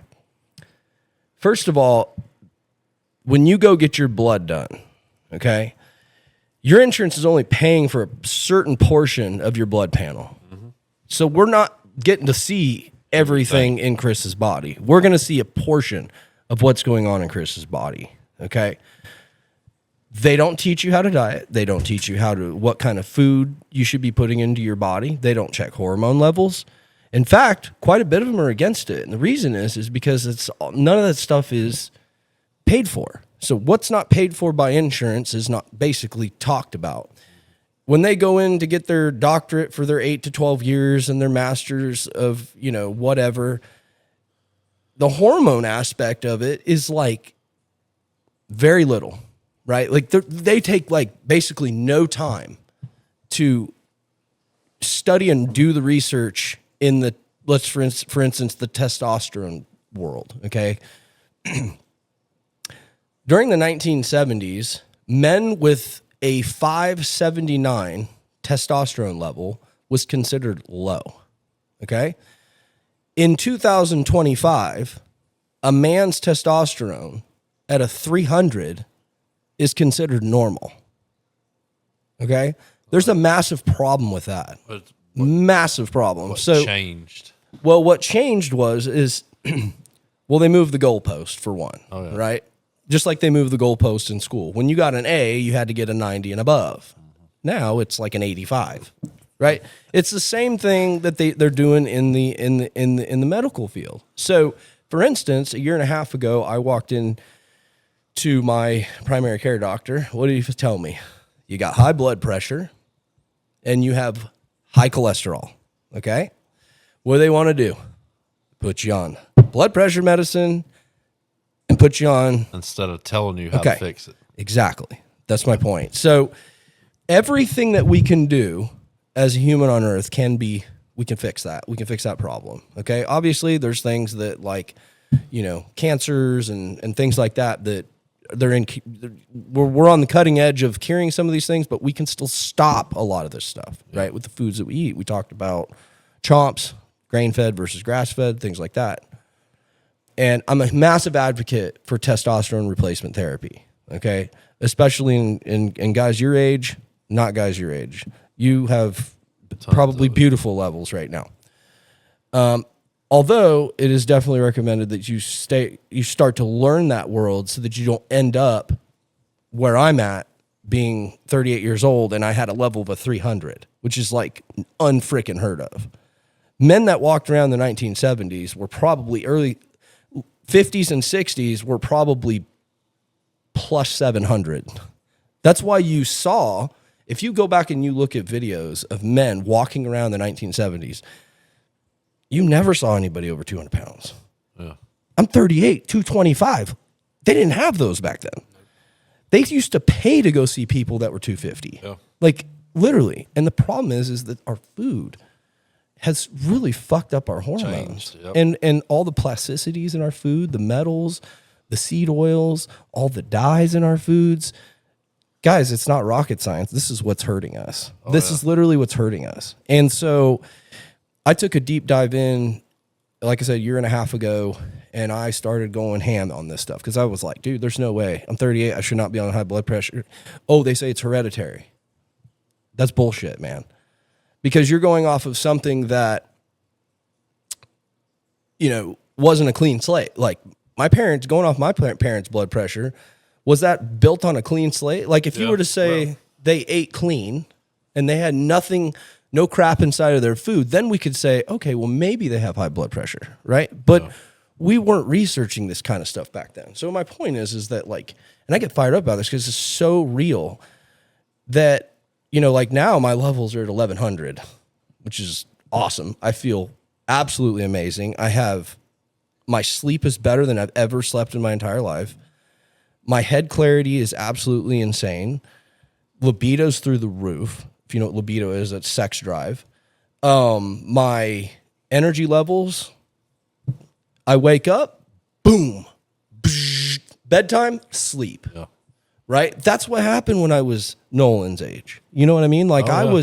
You remember getting up and just be like, excuse me for all the ladies there, but I'd pop a morning wood and I'd be fucking out of bed rolling. I mean, you know what I mean? But then I get into my 30s and I'm like, some things are starting. I'm like, what is going on? Like, oh, well, it's because you have high blood pressure. How the fuck do I fix this? You know what I mean? Like, what's going on here? Well, I mean, like I told you when I was diagnosed with, I went in to like urgent care because I don't know, my hand had started hurting, or actually it was my thumb, and I thought I had story. I thought I had I thought I had a splinter in like the joint, and God, my hand was killing me for I don't know a day or two, and then my wife got tired of hearing me complain and bitching and moaning and groaning about it. She's like, "You're going to urgent care." So I was like, "Okay, I don't visit doctors." Before I went to urgent care this past time, I probably hadn't been to the doctor in over 10 years. So and I went and you know I was explaining to him, and it started creeping up my arm. So my hand, I couldn't even close my hand. It hurt so bad, and it started creeping up my arm and then my elbow. So I sit down, and the lady, I guess the nurse comes in. She's like, you know, asking me what's going on, and I guess she's reporting it back to the doctor, telling him what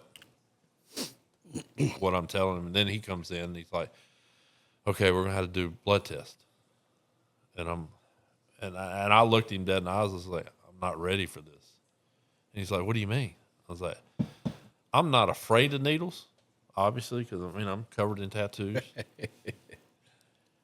I'm not the pain. It doesn't hurt. It's just something up here," is what I told him. And he's like, "Well, we got to do blood work to see what's going on." And I said, "Okay, I'll do it. But whenever you do it, you're going to have to, don't leave me in this room for 5 or 10 minutes while you're going to prep." I said, "Because if you take too long, I'm going to get up and I'm going to leave." And he looks at me, he's like, "You're serious? As a heart attack?" Yeah, I hate doctors. So, I mean, and he's like, "Well," and I told her, the nurse that came in, I said, "I'm going to tell you, if I tell you I'm getting lightheaded, it's coming." So she's all right. You won't feel a thing. And I try to tell her, I said, "It's not the pain. It's not the needle.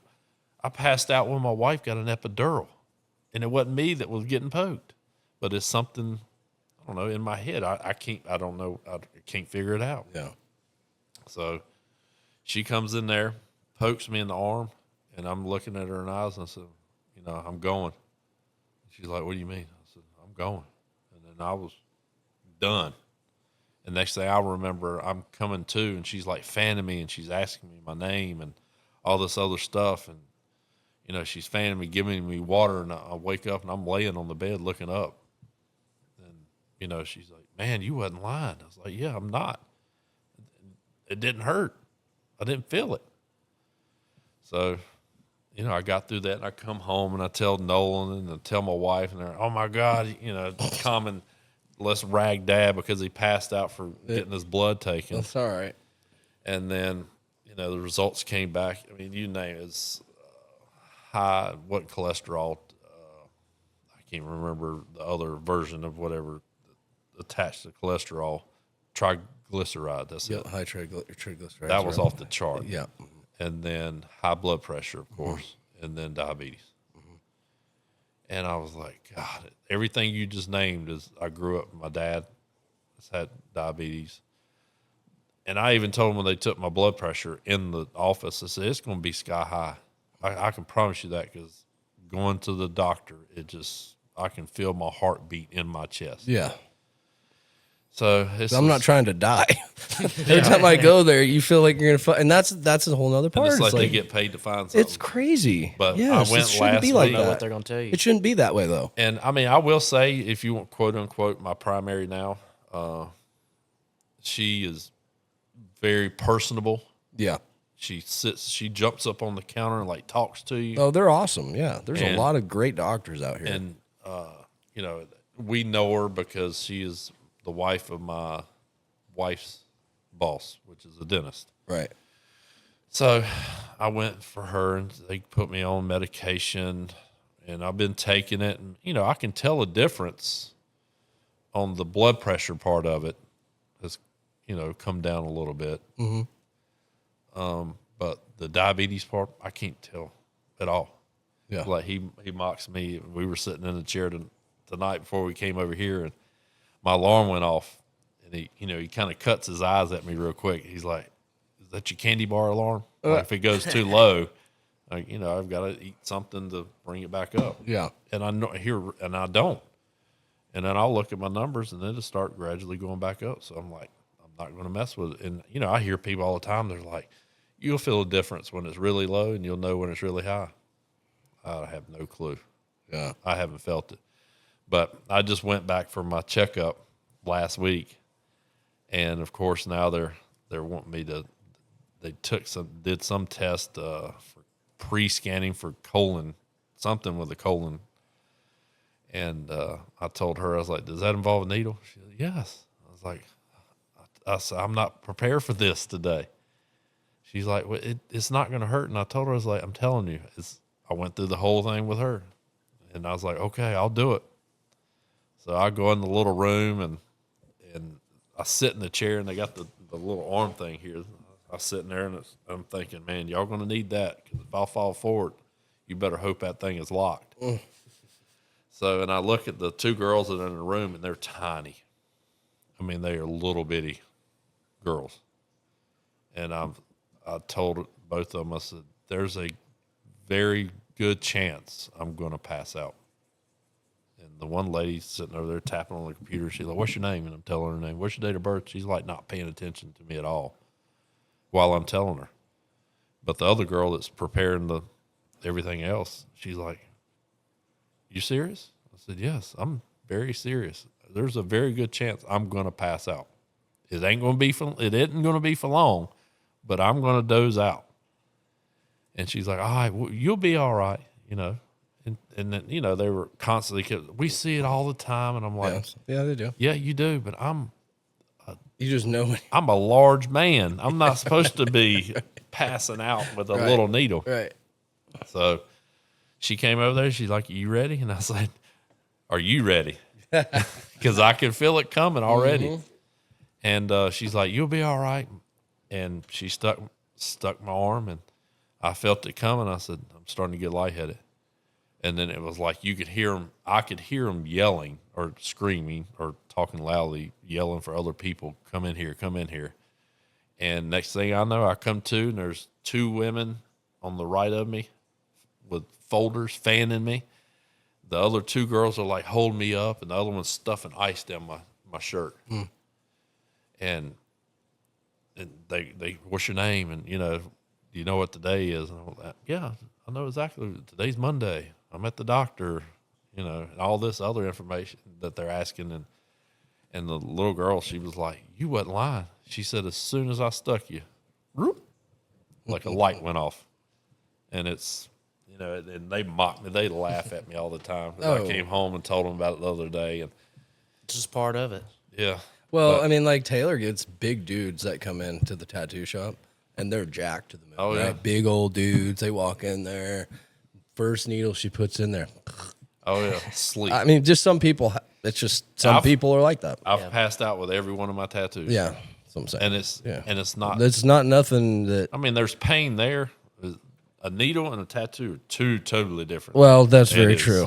It Yeah, is it took big me. difference. It took me a minute to, you know, be able to inject myself like because I do like I'll do like peptides every couple months or something like that, like BPC or whatever if I have an injury. So I'll do those because they're little tiny baby little diabetic needles. Yeah. But the big needles that I have to take for for my testosterone, Yeah, well, The wife I mean, does it for me. I don't look, but you can't feel it when it goes in the butt. But I don't. Well, I have to I do can't the- do it. I I can't. have to do the ones in the leg Yeah. once a week. I don't have a problem with that because I'm doing it and I can Yeah. figure it out. Yeah. I mean, it hurts. I'll stick it Ugh. and he's seen the needle. He's even looking at it the other Yeah. day and he's like, "Man, that thing's huge." Good Yeah. inch and a half, probably. And that doesn't bother me. I don't know what it is. And they mock me and they laugh about it, which Yeah. you ain't hurt my feelings, but Right. still, it's Well, I mean, I think that you can, like, I guess I don't want you to think that I'm like knocking primary care doctors. I just think that like there's a lot more out here that like we can get our information from I try people to that avoid know. it as much as I can. Yeah, but I think it's also a good thing that we go get checked, right? Like I was the same way. I have a past, right? I had an addiction problem to everything under the sun for a lot of years. Coming up in September, I'll be 10 years clean. Awesome. But Congratulations. thanks, man. But part of the journey in recovery and changing your life and stuff like that is to like face kind of some of those fears, and going to the doctor was always one of mine. And but recently, with the way now that we have all this information and all these clinical studies and stuff going on in the medical field and the healthy foods world, I've just went down this big path, this real deep path of like really getting to understand what the hell is going on, right? Because it's like, can we reverse this, or is this a way of thinking that, oh, it's because I'm old, so like I'm just gonna have to be this way? Well, fuck that, because I don't want to be that. I don't want that mentality. Like I have a kid, I want to live, as long as I fucking can to be around for this guy. Oh, yeah. So I have to take the necessary steps now to prevent that kind of stuff from Well, I happening. mean, I think a lot of it is, I'm going to say a lot, but if you think about it, it's like when you were growing up as a kid, and I would guess you were the 80s, I would be the 70s. Yep. Your parents always said, make sure you eat everything on your plate. Mm-hmm. That was instilled into you. Mm-hmm. So regardless how much was on the plate, you were not necessarily made, but you were told, clean your plate. It's not there for Kenny down the street because we're not feeding him. Right. So you were kind of molded at an early age to finish everything on your plate. So it kind of follows you, through the rest of your life. Now you're finished. Now you're finishing the Yeah. plate. Now I'm eating 2 or 3 plates. But Don't you're get me also started on this. but you're also not eating what you ate then. Yeah, exactly. So everything that you're eating now is not what you and I ate in the 80s and early 90s. This is not the same bag of Doritos that we ate back then. They're not. This isn't the same corn dogs that we had back then. I The agree. same frozen burritos. This is way different of foods that these guys are getting now. yeah. It's so bad that like it's almost like comical. Like here's the thing. If you go buy a bag of Ruffles, okay, you get 3 to 4 ounces for, let's say, $2.89, and you get 300 and something calories in that bag. You eat 2 of those, 2 bags of those equals 1 steak in calories. I don't know about you, but 2 little bags of Ruffles ain't filling me up. Yeah. You know what I'm saying? So the calorie intake that we're getting nowadays It's off from the the food, chart, it's just, you can go up and get a, I seen a post the other day, they said it should be illegal, but I can't remember where it's at. I want to say it's at McDonald's or Starbucks or something. One of their drinks has like 3,000 calories in it. One drink, 3,000 calories. Think about that. You have one of those and you eat 3 meals, you're probably getting 5,000 calories. That is way more than a human needs to consume. And it's just calories, so you might not get full on or anything. You're probably bouncing And off it's the just walls, it's just too. gonna pack on you as a human. Like we're not designed, our skeletal system is not designed for that. And it's the quality of food. There's nothing that's not hereditary. It's yes, your dad might have been a bigger guy, but that is not the answer. The answer is the food quality that we are eating. If it, like I said, doesn't say organic, I don't buy it because of all the chemicals that they're using inside of the foods. Organic, if it has that symbol on it, they can't use those those herbicides they can't have any of that stuff in that All food. natural. Right. It's actual. You know what I mean? So, it's just a lifestyle change that we had to do, that I had to do, was able to get the blood pressure down. High cholesterol is not bad. It's not a bad thing. It's actually an okay thing to have, because that actually directly correlates with your testosterone. So, which men need testosterone in order to live. Yeah. So again, medical field issue. Again, it's a pill. They can get you coming in every 30 days, right? Yeah. I mean, And it's you're- almost like you're they're paid buying to it? find something. Exactly. And so it's absolute nonsense. I mean, he's- Colonoscopies. Here you go. Don't get me started on colonoscopies. Colonoscopies. This is just what I've researched. I'm not laughing because of that. But I'm serious. colonoscopies are such a are bullshit, man. Here's why. First of all, going and getting a colonoscopy can damage, and you could actually come out worse than you went in, because you're fucking with super sensitive tissue. Second of all, most men over 75 years old have colon cancer. Yeah. Literally 99% of all men, when they go in and they do an autopsy on the corpse, Unknown. they have it. Yeah. So it's like, and clearly we know this is from diet. This is from the Western world, the McDonald's, the Burger King, right? This is all, this is terrible stuff, man. Like, it just makes no sense to me why this stuff, and thank God for RFK Jr. coming in and getting rid of the red dyes. And I mean, if you look at Fruit Loops, right? We make Fruit Loops for the entire world.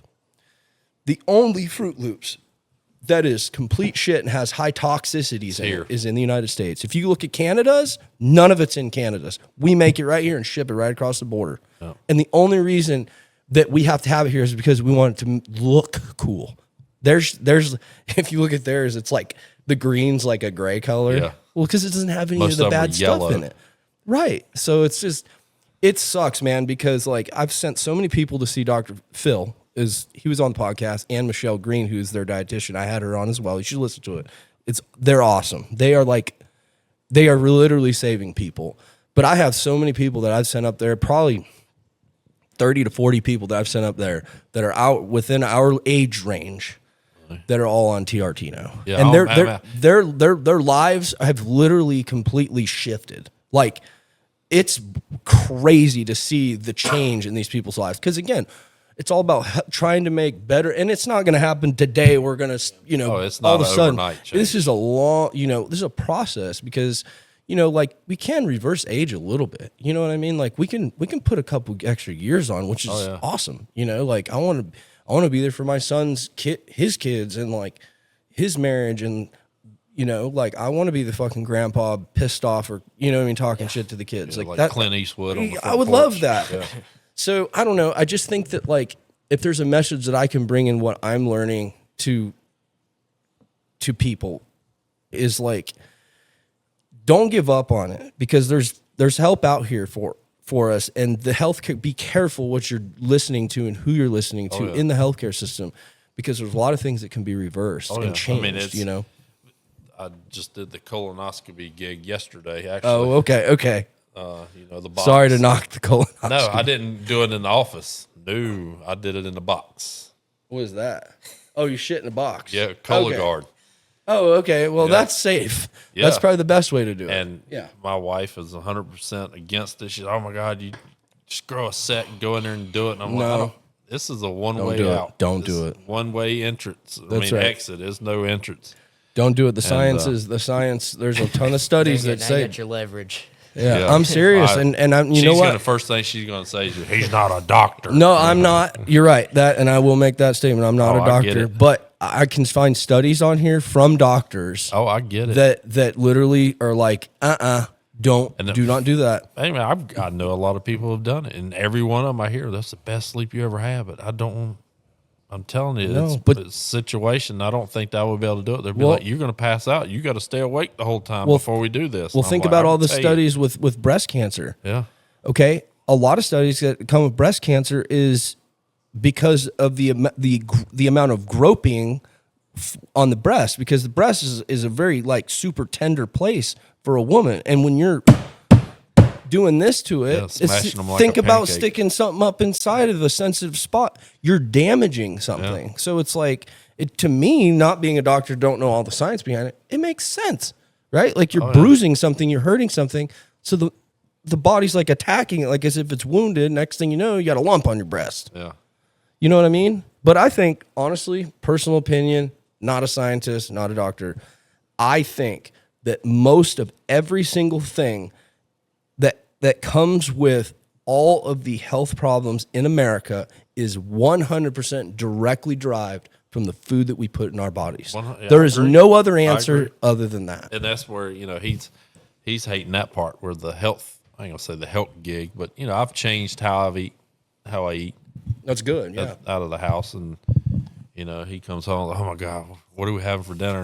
Like the other night we were having chicken tenders and a salad. Yeah. And I'll just throw my tenders in with the salad. And he's like, what are you going to fix me? I was like, you can eat the chicken tenders. Well, what else am I going to have? I don't care what you're going to have, but I'm having this. Yeah. And, it's like I said, I'm the cook in the house. Yeah. And Get rid of the seed oils. Stop don't even- eating seed oils. Get rid of anything that says safflower oil, sunflower oil, peanut oil, vegetable oil. Don't eat it. Don't use it. we use vegetable oil, but that's about it. Stay And away. we use a Stay lot of olive away oil. from vegetable oil. Vegetable oil. This is stuff that is highly toxic and again very refined. Crisco in 1911 was the very first seed oil that came out. You know what Crisco is? Oh, yeah. I ate it when I was a kid too, but never knew any of this kind of stuff. Yep. Nothing like chicken High out of toxic, that, though. highly toxic. When it's cooked at a high temperature, massive amounts of carcinogenics.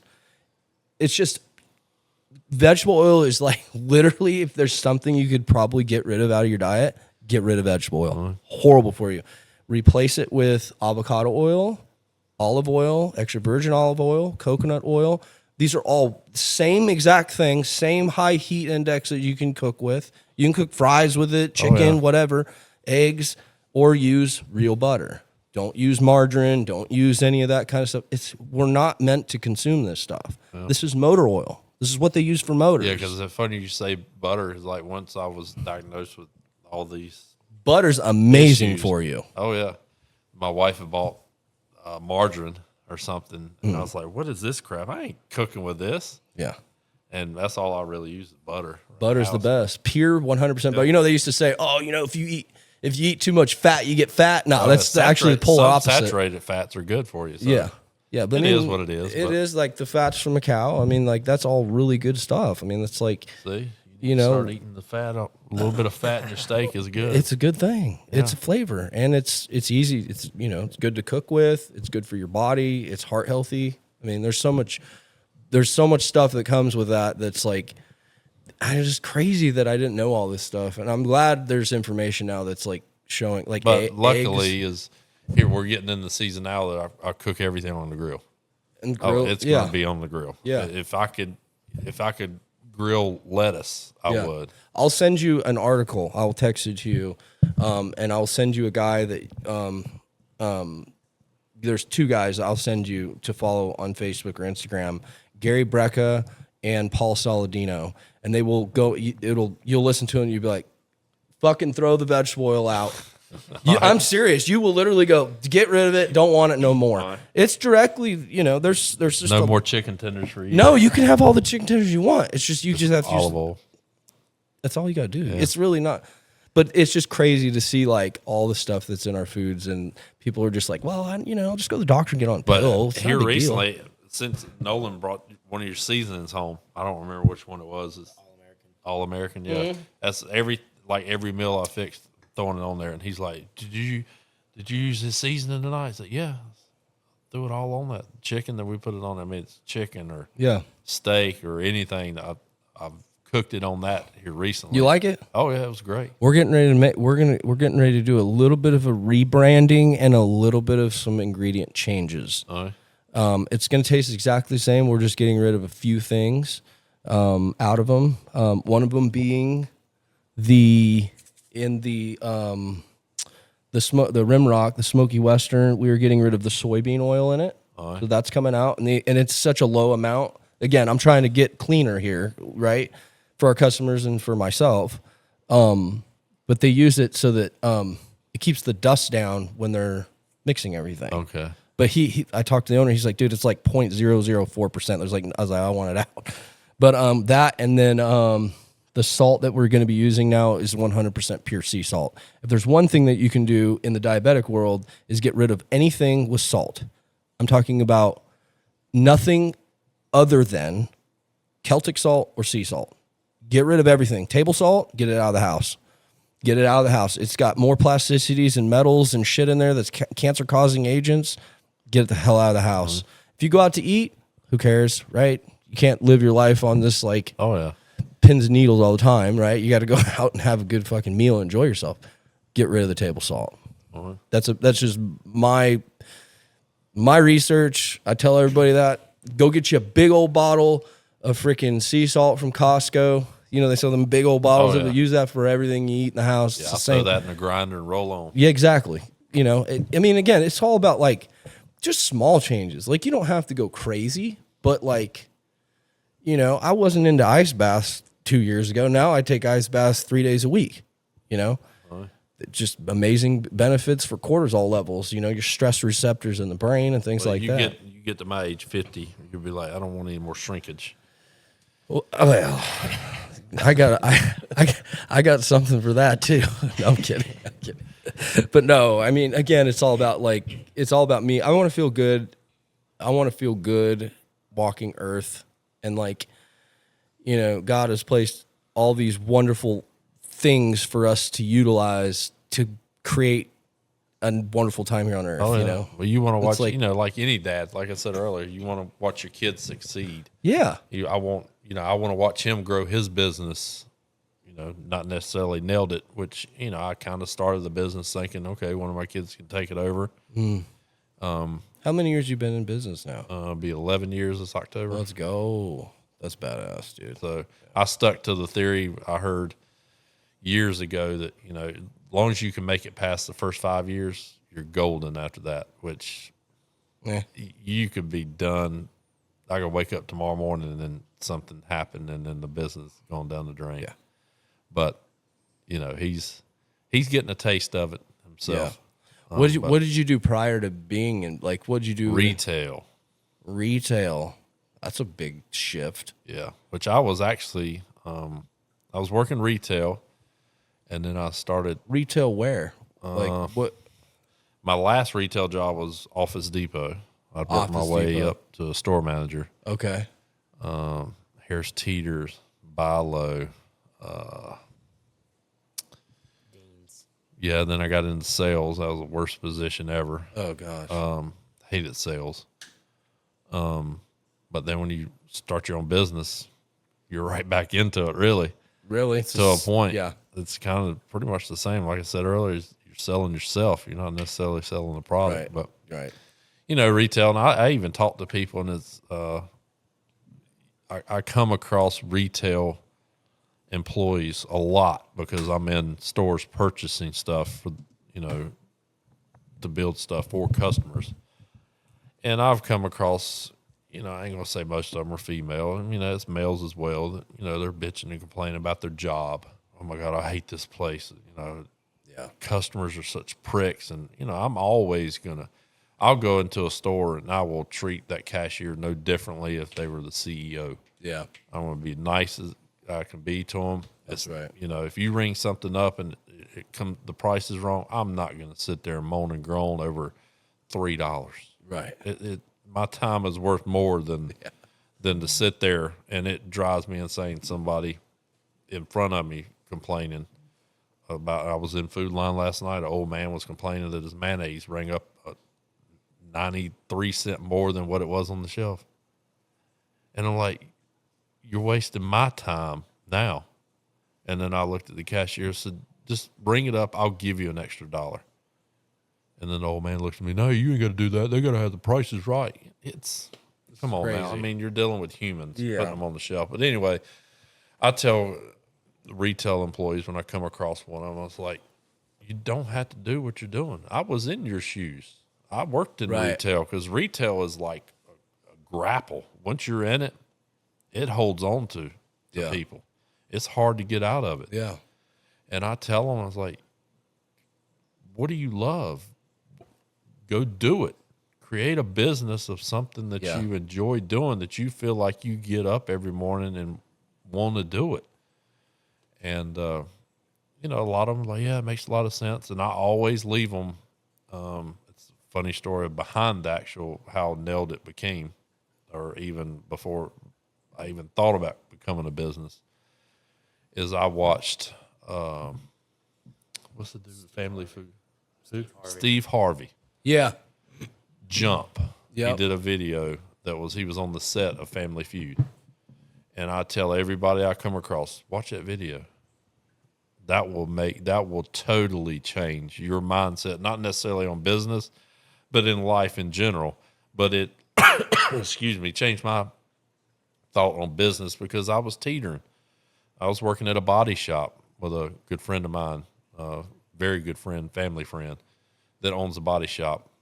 And, you know, I was teetering, which he was great. He knew I was doing a little side gig on weekends, handyman, quote unquote. And there were some times I'd be like, dude, I need to leave a little early today. Yeah, go do it. And, you know, sometimes I'd be like, you mind if I bring my trailer down there tomorrow? I said, as soon as I leave work, I got to go do this. Yeah, do it. You know, it goes back, like I said, help out other small businesses. Yeah. But, you know, I watched that video of, like I said, Steve Harvey Jump. I don't know if have you ever seen it? I think I have. It's- I'm kind of. I yeah. watch it, I'd say almost once a month. But it's well worth, you know, I'd say probably a 4-minute video. I think I've asked him to watch it. I think I have seen it. Yeah. And I tell these people to do it, you know, make the jump. And as Right. Steve Harvey says, on the way down, your parachute is not going to open immediately. No.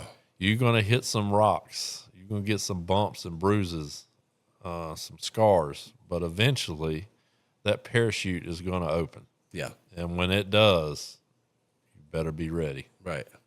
And that's where, you know, his parachute's still rattling. It's about to, you know, Yeah. it's about to open. Yeah. But, you know, it's small business. It's fun.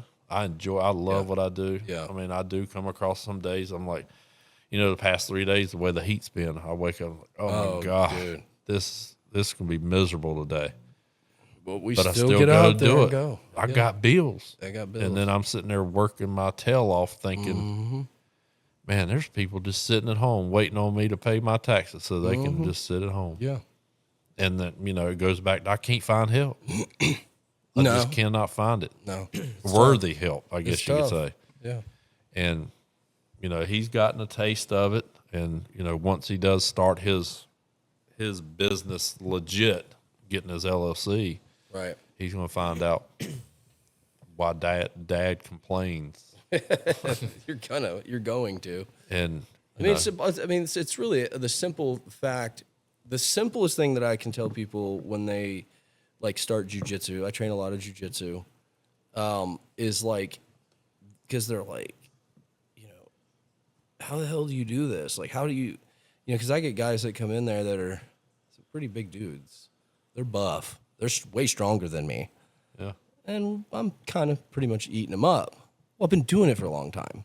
So, of course, you're not going to walk in here and you're not going to just build a deck on day one. This stuff takes years. Exactly. I mean, And the more time that you know, baseball, you don't get good. You're not going to be 7 walking on a varsity team, right? Like this is stuff that takes.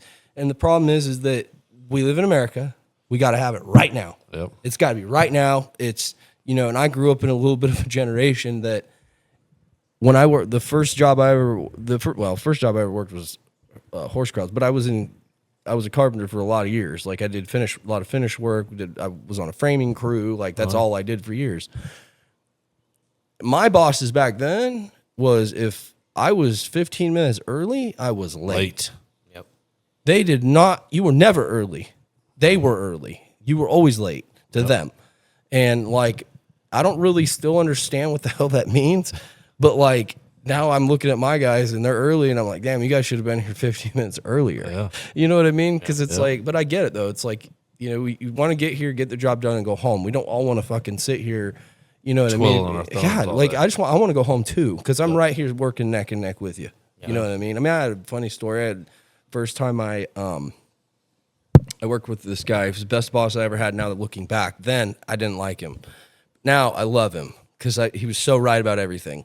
But like I cut a board. We were putting in these we were putting these ceiling tiles in. It was like they had taken this they took this what the hell would you call it,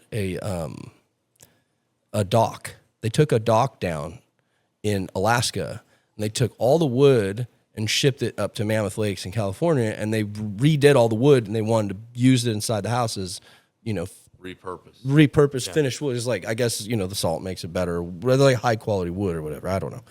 So anyways, we're doing the ceiling tiles and I cut like two. He asked me to cut them. It's like the first week I'm on the job, and it's a stack the size of this fucking table of them. And he goes, yeah, I need them cut at I don't remember, 91 and a half inches. I was like, all right, cool. So I cut the whole stack at 91 and a half inches. You cut on the line. No, he comes back. He goes, sorry, man. I didn't mean 91 and a half. I meant 91. Oh, Lord. He made me cut the whole fucking stack, and it took me all day. I had one of them skills, the big handle skills. Yeah, worm drive. Yep, that's what I had. I had to cut all them, boy. It was hundreds of them. I was doing it all day. But I think he was just trying to like test me. Like he knew the whole time they were supposed to be at 91. He just wanted to see, is this guy gonna bitch, tap out, or is he gonna push through and did it? I did it. And I was bitching the whole time in my head.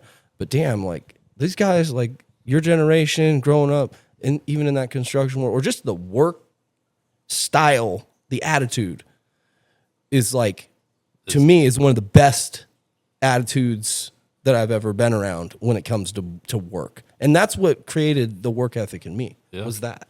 Yeah, I mean, the only story I've got, something similar where you said you had to go back and redo something. I think my very first job as Nailed It was building a fence, and it was, I think, like 1,800 linear feet. Woo! That is a lot of fence. That's a lot of freaking pickets. And at that time, I had one of the I went and rented a pull behind auger, drilled all the holes. And at that time, I didn't have any help as it is the same now. So I asked my wife, my daughter to come out. And I was like, all I need y'all to do is just grab the pickets, because it was like 5 bundles of fence pickets in this lady's backyard. And I said, for each section, I'm going to need, 8-foot section, I'm going to need 17 boards. So just put 17 boards in between each 4x4. Before you put them up there, I want the bottoms facing down and pull all the tags off. And my wife, she looks at me, why the hell are we going to pull the tags off? They're going to be on the ground.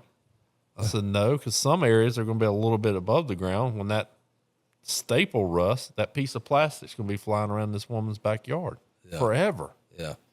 And when she mows or weed eats, she's going to have these tags flying all over the place. So my wife, she did it for, I don't know, 10 or 15 minutes, and I'm just nailing away as fast as I can go. And I go walking down there, and there's a stack of fence pickets leaning up against the thing. They're all upside down, backwards, sideways. Some of them are on the ground, and they've still got the tags on them. I said, what's going on? You didn't pull any of the tags off. I ain't pulling any more of them damn tags off. You can pull them off if you want them. And she's like, I'm carrying them over here, and then I got to bend down and pick them all off. And I'm like, no, you don't. Just stand over there at a whole pallet and just start picking them off one by one while they're stacked on the ground. So she was like, you can do this on your own. Okay. So I went over there and I started picking tags off, and they kept carrying the wood. Oh, shit. So, but, it's, like I said, it's fun. It's memories for the business. Right. And, I tease him all the time. He comes home every once in a while. He's like, Dad, I got behind. Rain got me. When you get off tomorrow, you think you can go help me? And I'm like, yeah, but I ain't weed eating.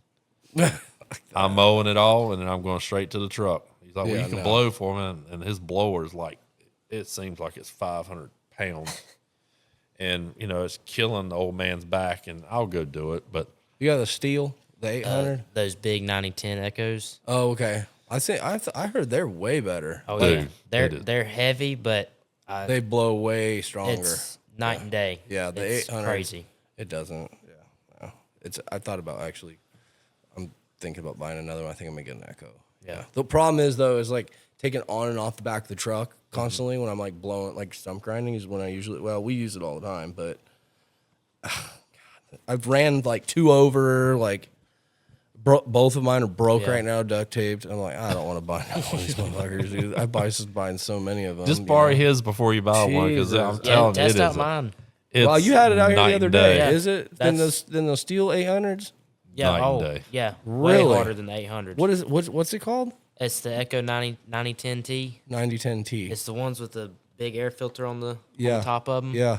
I have 2 of those. I bought one was it leaf season before this past year? Yeah. I bought one and I was like, this is crazy. Are you doing leaves again this year? Oh yeah. Yeah. Oh yeah. And then went and bought that second one, and it's just you have 2 people on a pile of leaves, or Done quick. yeah, it's Yeah. crazy. Yeah. That's it. We did it last year.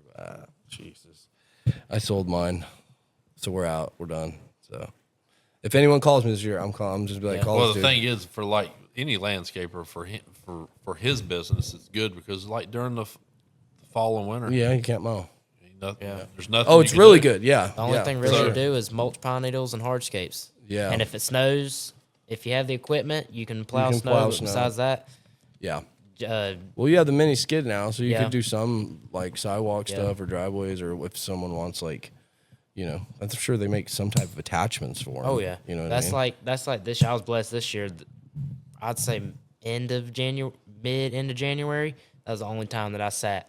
That besides Yeah, that, we had a I little work. bit. Yeah, we I worked had all leaves. winter. I had pine needles mulch. It Yeah. was.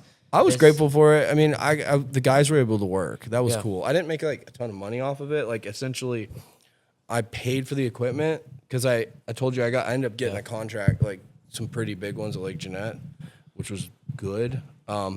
Wasn't a moneymaker really, but the guys got to make money. That was cool. And I paid for the equipment, I guess, But have you ever been on those auctions online?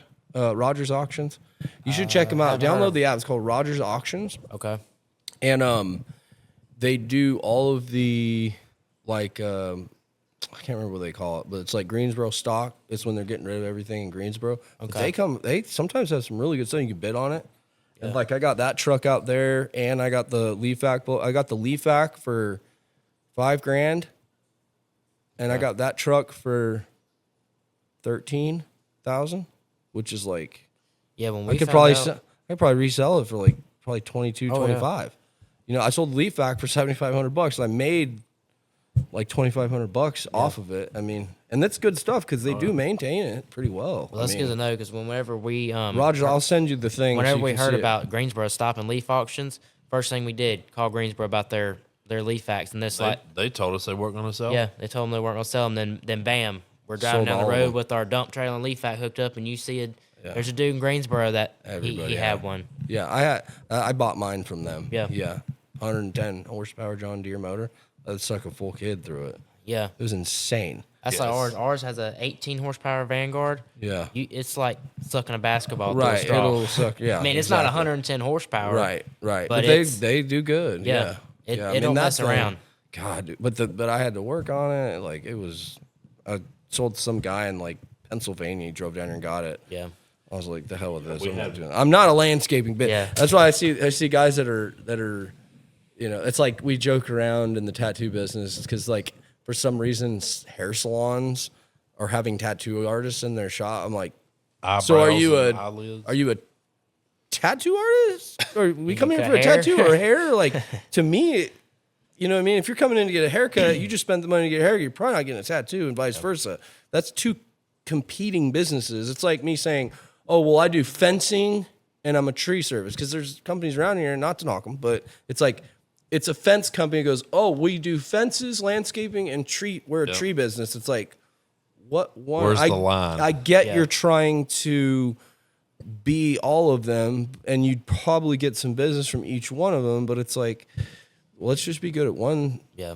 You know what I mean? And I don't know. That's just marketing. That or From a there'd be one marketing thing- sense, it seems odd to me. Yeah, that or there would be one thing that a company specializes in, and those other 2 or 3 things that you're talking about, like a company doing landscaping, Because to me, that hardscapes, decks, is there. You'll have a specialty at something. The other 2, they're not going to be the quality for say Right. as what your specialty is. but I feel like landscaping and hardscapes probably goes more together than Yeah. fencing and tree business. yeah, 100%. Seems odd to me, right? Yeah. I mean, it's like, what are you? Are you? Either that or they got 2 businesses that created into one.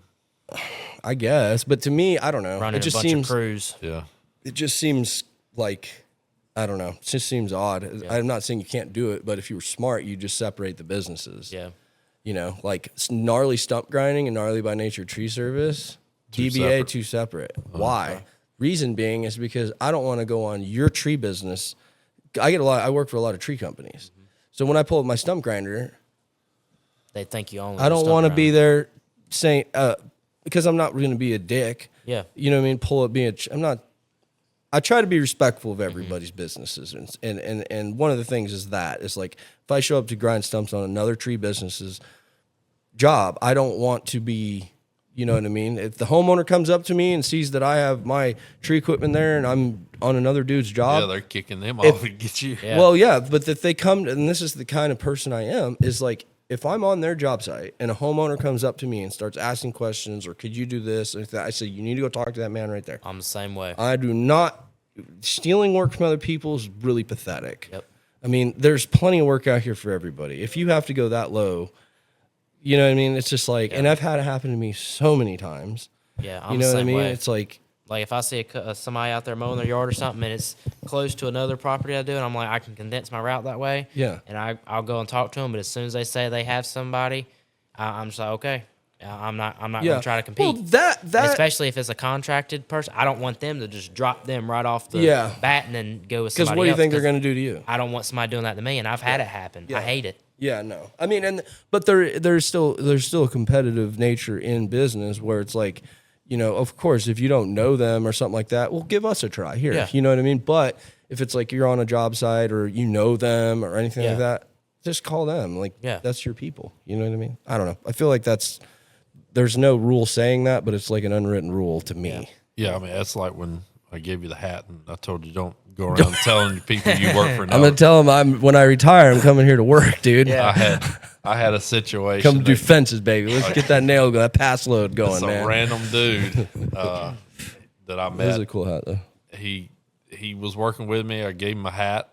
You work with me. I'm gonna give you a hat because you're representing my Those are our company. landscaping colors, Let's go. And I or said, outdoor colors. That's me and right. him were working on a job over here in Reedy Fork, and doing it for the little old lady and hanging pictures and putting up blinds and stuff and It's Rose. doing. Yeah, was that her name? Yep. Okay. And doing all kinds of different things. And I had him, and I was telling him, it was like, I felt comfortable enough with him just to leave him because I told him I got to go look at another job, or I had something else going on. So I left him, came back, and pretty much everything was done. And then probably about a week later, I get a phone call from the customer, and she's like, when are y'all coming back to fix my ice maker? I said, but we never discussed anything about an ice maker. She said, well, your employee said that he could fix it and he would order me the part. And I gave him I think it was like $380 because supposedly he looked it up on the spot and the part was $380. And I was like, well, send me the model number. You know, I'm doing the research now, and I look it up and it was like $89 part. So I called him up and I was like, dude, what are you doing? Why did you tell you going to fix an ice maker? I don't work on refrigerators. Oh, it's a simple fix. I know exactly what's wrong. I said, okay, but this is a deal between you and her. And I was like, you need to handle this. Make sure it's taken care of. I don't know. Another week or so goes by and she calls me again. She's like, my ice maker's not working still. He's not been back to put this one in. So I call him and I said, what's going on with this ice maker? I said, she's calling me. I gave her your information and she says every time she calls you, you don't answer. He's like, dude, you know, F that woman. I ain't doing shit for her. You know, he just went on a tangent on me. And I'm like, dude, no, this ain't how this works. I said, because she told me, you told her that you were part owner of Nailed It, that you could personally handle this. Oh. And I was like, no, this ain't going to happen. So I called her back the next day and I said, I'm going to bring you a check tomorrow for $380. Taking it out of my account. I'm going to write a check to you from Nailed It. And I want you to write everything down, pretty much your discussions between you and him and between me and you.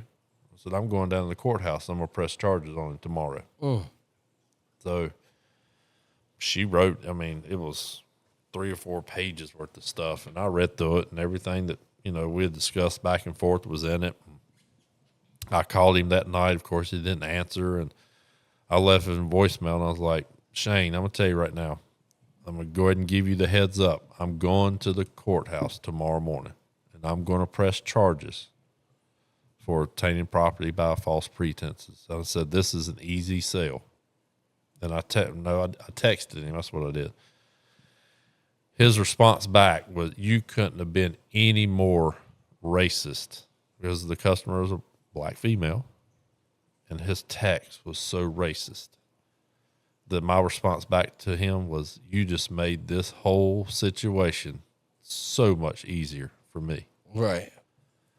And he's like, dude, you ain't going to do shit. You ain't doing nothing. Okay. Well, I can promise you with my last name, if I tell you I'm going to do something, you might as well go ahead and etch it in stone. It's going to happen. So I got up that morning, go down to the courthouse. I get in front of the courthouse and I take a selfie of me in it, so you can see Guilford County Courthouse. And I send it to him. I said, you got 5 minutes. He's like, dude, I can't come. And he responded like immediately.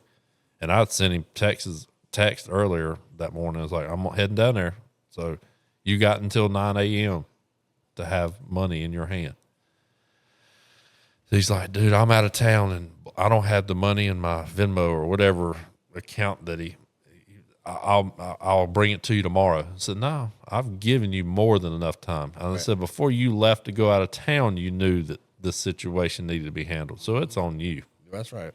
So I walked in there and I slapped the papers down, and the lady behind the desk comes out and brings the DA, and she walks out, and as soon as she's walking towards her, she's a black female. I was like, this is not good for this dude.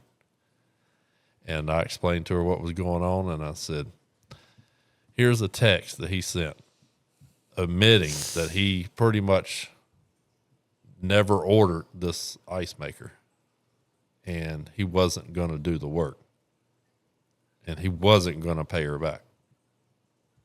She's like, done. This is simple. I think they locked him up. He was in jail for like 10 days because his girlfriend/wife couldn't afford to bail him out the $1,000 bail. And he's calling me, dude, you got to press the charge. Drop the charge. Or his girlfriend's calling me, we can't afford him. Like, this, I'm going to get my money. Right. She's like, where you at? I'll come bring it right now. And I was like, you come to me. And she brought it to me. And she was like, you need to drop the charges. I didn't call back up there for like 3 or 4 days. And just told him, he's already paid it, but I waited a couple of days. Yeah. Let him sit in there and stew. And she was calling me left and right. And I'd never answer. Give him a little dose of his own medicine. But, Right. you know, I could tell, which I'm sure you can too, all kinds of crazy stories that you come across, not just employees, but customers as well. And it's just that adds to the stress level. Oh, yeah. On top of everything else. Oh, dude. Yeah. That's a lot of people don't realize. I mean, even Nolan, he had a great situation, which I'm glad that one of his, this ain't what you just went through yesterday, but he's got this girl, Carrie, that helps him. Shout out to Carrie. If you ever need any work, Yeah. Carrie is legit. She's a badass. She don't mess around. And he was going to the gas station, and he was filling up his truck and all his equipment. And I guess he was telling me the story. And I thought it was like, people need to see this. This is what real business is like. Yeah. And he's pumping gas, and I guess she was looking at how much he putting in his truck, and it got up to like $100. He's like, man, that truck takes a lot of gas. He's like, I know, I ain't even started filling the lawnmowers up yet. Yeah. And it, by the time he's done, I think it was 170. It was up there. Yeah, And just fuel. Right. and that's twice a week. Right. Once beginning of the week, and then once at the end of the week to be ready for the next week. So, I mean, he's getting a taste of it, but the great thing is we've got a lot of great clientele that suggest, not only my business, but Nolan as well. Right. And I get a lot of phone calls, and I just pass them off. I was like, you're calling the wrong person. Here's my Right. son's cell phone number. Call him. I don't make his schedule. Yeah. I might, if the customer is like, can you pass my information off? And I was like, yeah, I'll pass it off. I have him call you tonight. Yeah. And he's learned the hard way with that is he'll come home and he'll forget about it. Me, I don't. I've got the I don't either. memory of an elephant, I guess God, you could say. I lay in bed, I'll think Yeah. about it. And I'll ask him, like, Oh, and I'm so down on myself when I don't. I'm did just you like, call oh. Susie? And he's like, oh, God, I forgot. I was Oh, like, Nolan, I I hate told it. you. Yeah. I said, you got to call him. Yeah. And, You need to get you a daggum a tank, man. That's the ticket right there. a tank. Gas tank for your Oh, house. yeah. They're free. You just pay the bill. Okay. And the price of the gas, if you use their gas, it might be just a tad bit more. But if you do the math on Long term.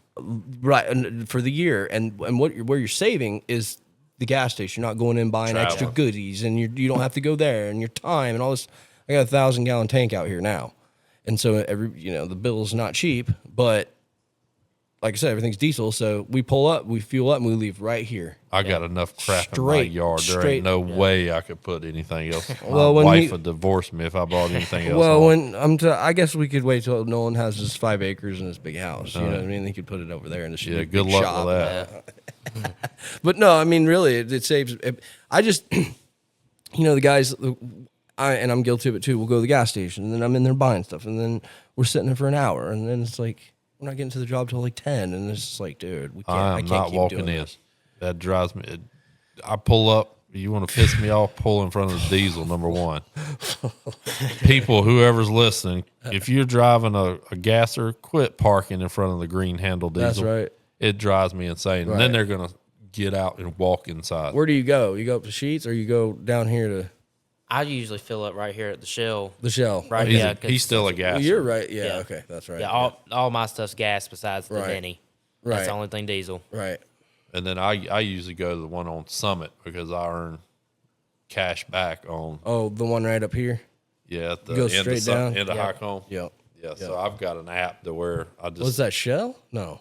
What is that? yeah, gas it's a Shell. Shell. It's Yeah. a Shell. Shell. Okay. Yeah. So I earn money back with Gas. that Yeah. gas app. I mean, I was doing that for a while. I just I don't know. I just don't. Dude, I got time. $370 just sitting there. God, I would. I don't even use the Sheets one. I probably should, but I don't even know how much you get back, but I mean, it's like all I need to do is get like 1 or 2 people to sign up every month, which a lot of people don't do it. Then I can get like extra 25 cents per gallon. that's nice. And then if I get like 3 or 4 people, I remember when I first signed up, I had like 8 people signed up Oh shit. in one shot, and I had like $5 per gallon Oh wow. that I earned back. Well, that's good. I know Yeah. Harris Teeter does it too. I think for their gas. Well, I think they take it off. Oh, they take it off. Yeah. Okay. It's like a discount that you get if you buy groceries or Yeah. something like that. But Yeah. I just use it, a little savings account. Yeah. I mean, it's a little I extra see bonus. something come up, Yeah. and, I want to buy that. Yeah. I can only imagine if you'd use that app on when you get big bulks of fuel or whatever. That'd be That'd be crazy nice. if you, You could need use my that code. app. If you Just could. let me know. Yeah. Yeah. If you Let me could. know, I'll get you that code. we well, what I do is I'll go get, like the other day, I'll just go get 2 the big 5 gallons. Yeah. And then I use that for like mixing, because I do have to mix obviously all the sauce and everything like that, and then just like the 2.5 gallon ones is what I carry on the truck and crates. Just easier to handle, you know, when we're filling saws because we go through so much fuel and saws. You know, it's like every hour it's like fill them up. Yeah. You know, Luckily, it I just don't have that burns issue. through. Yeah, well, yeah, Just hop in my truck, that's true.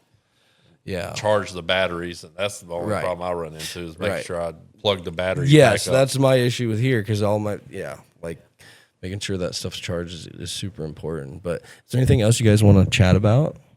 We're kind of running long. Yeah. Don't matter to me. no. What I do have a question for you. What is your new business and the name of your new business? It's going to be NRC Outdoor Services. NRC. Yes. Outdoor Services. my- What's the NRC? That's your is that your Nolan Ryan mission? Council. Oh, okay. Got it. Copy. That just flew over my head. NRC.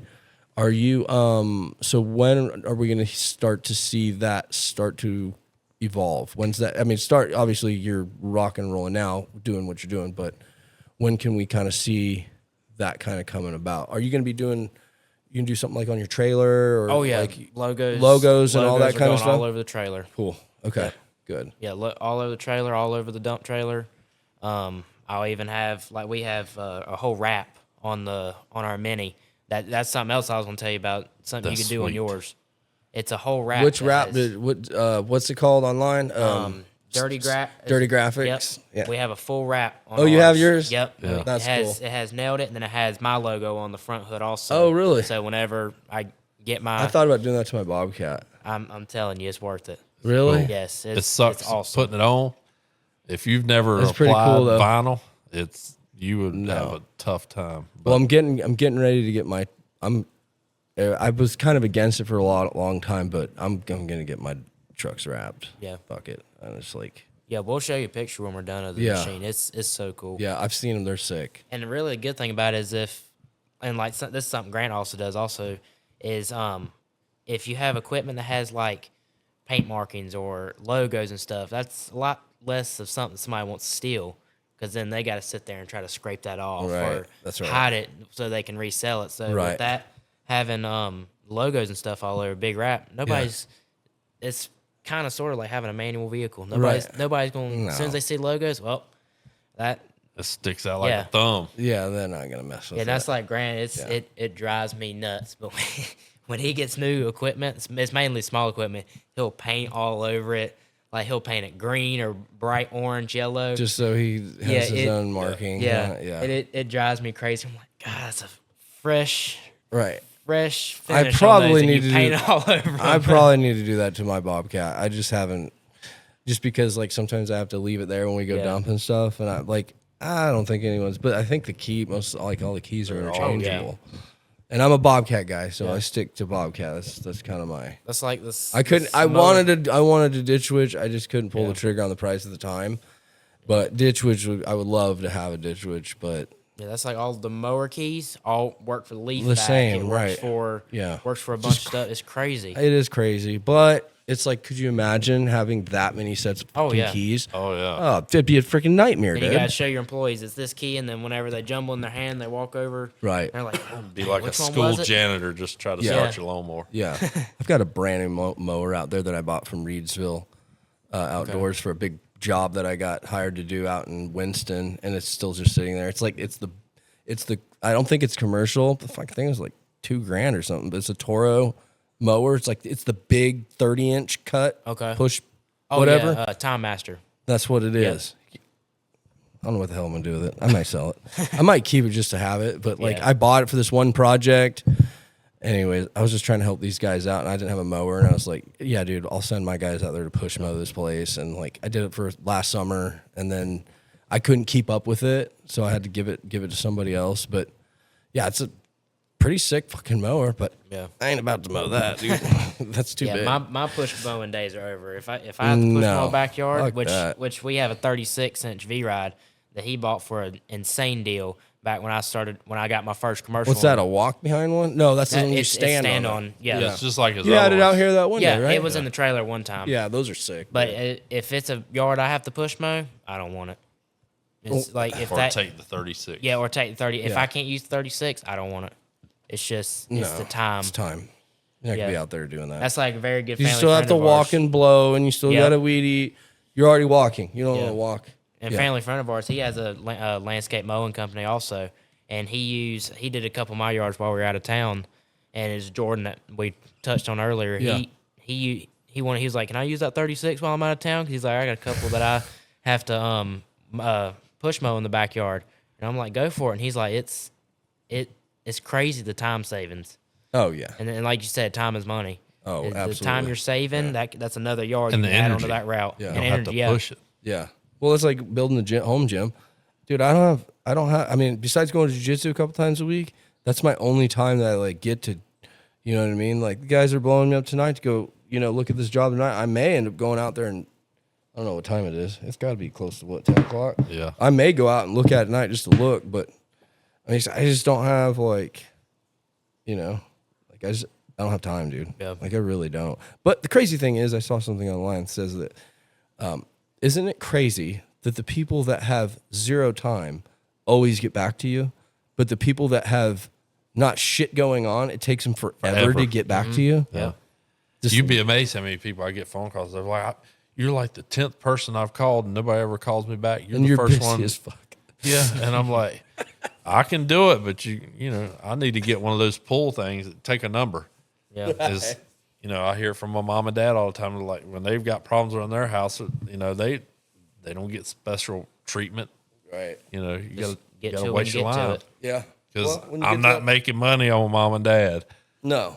Right. So it's one of those things that it's you got to wait just like everybody else. Right. But I try to make it a little bit quicker than average, if you will. Yeah, I'd I don't do a want to be. Saturday or I don't. Sunday. I don't want to be 2 months out. I don't want to be a month out.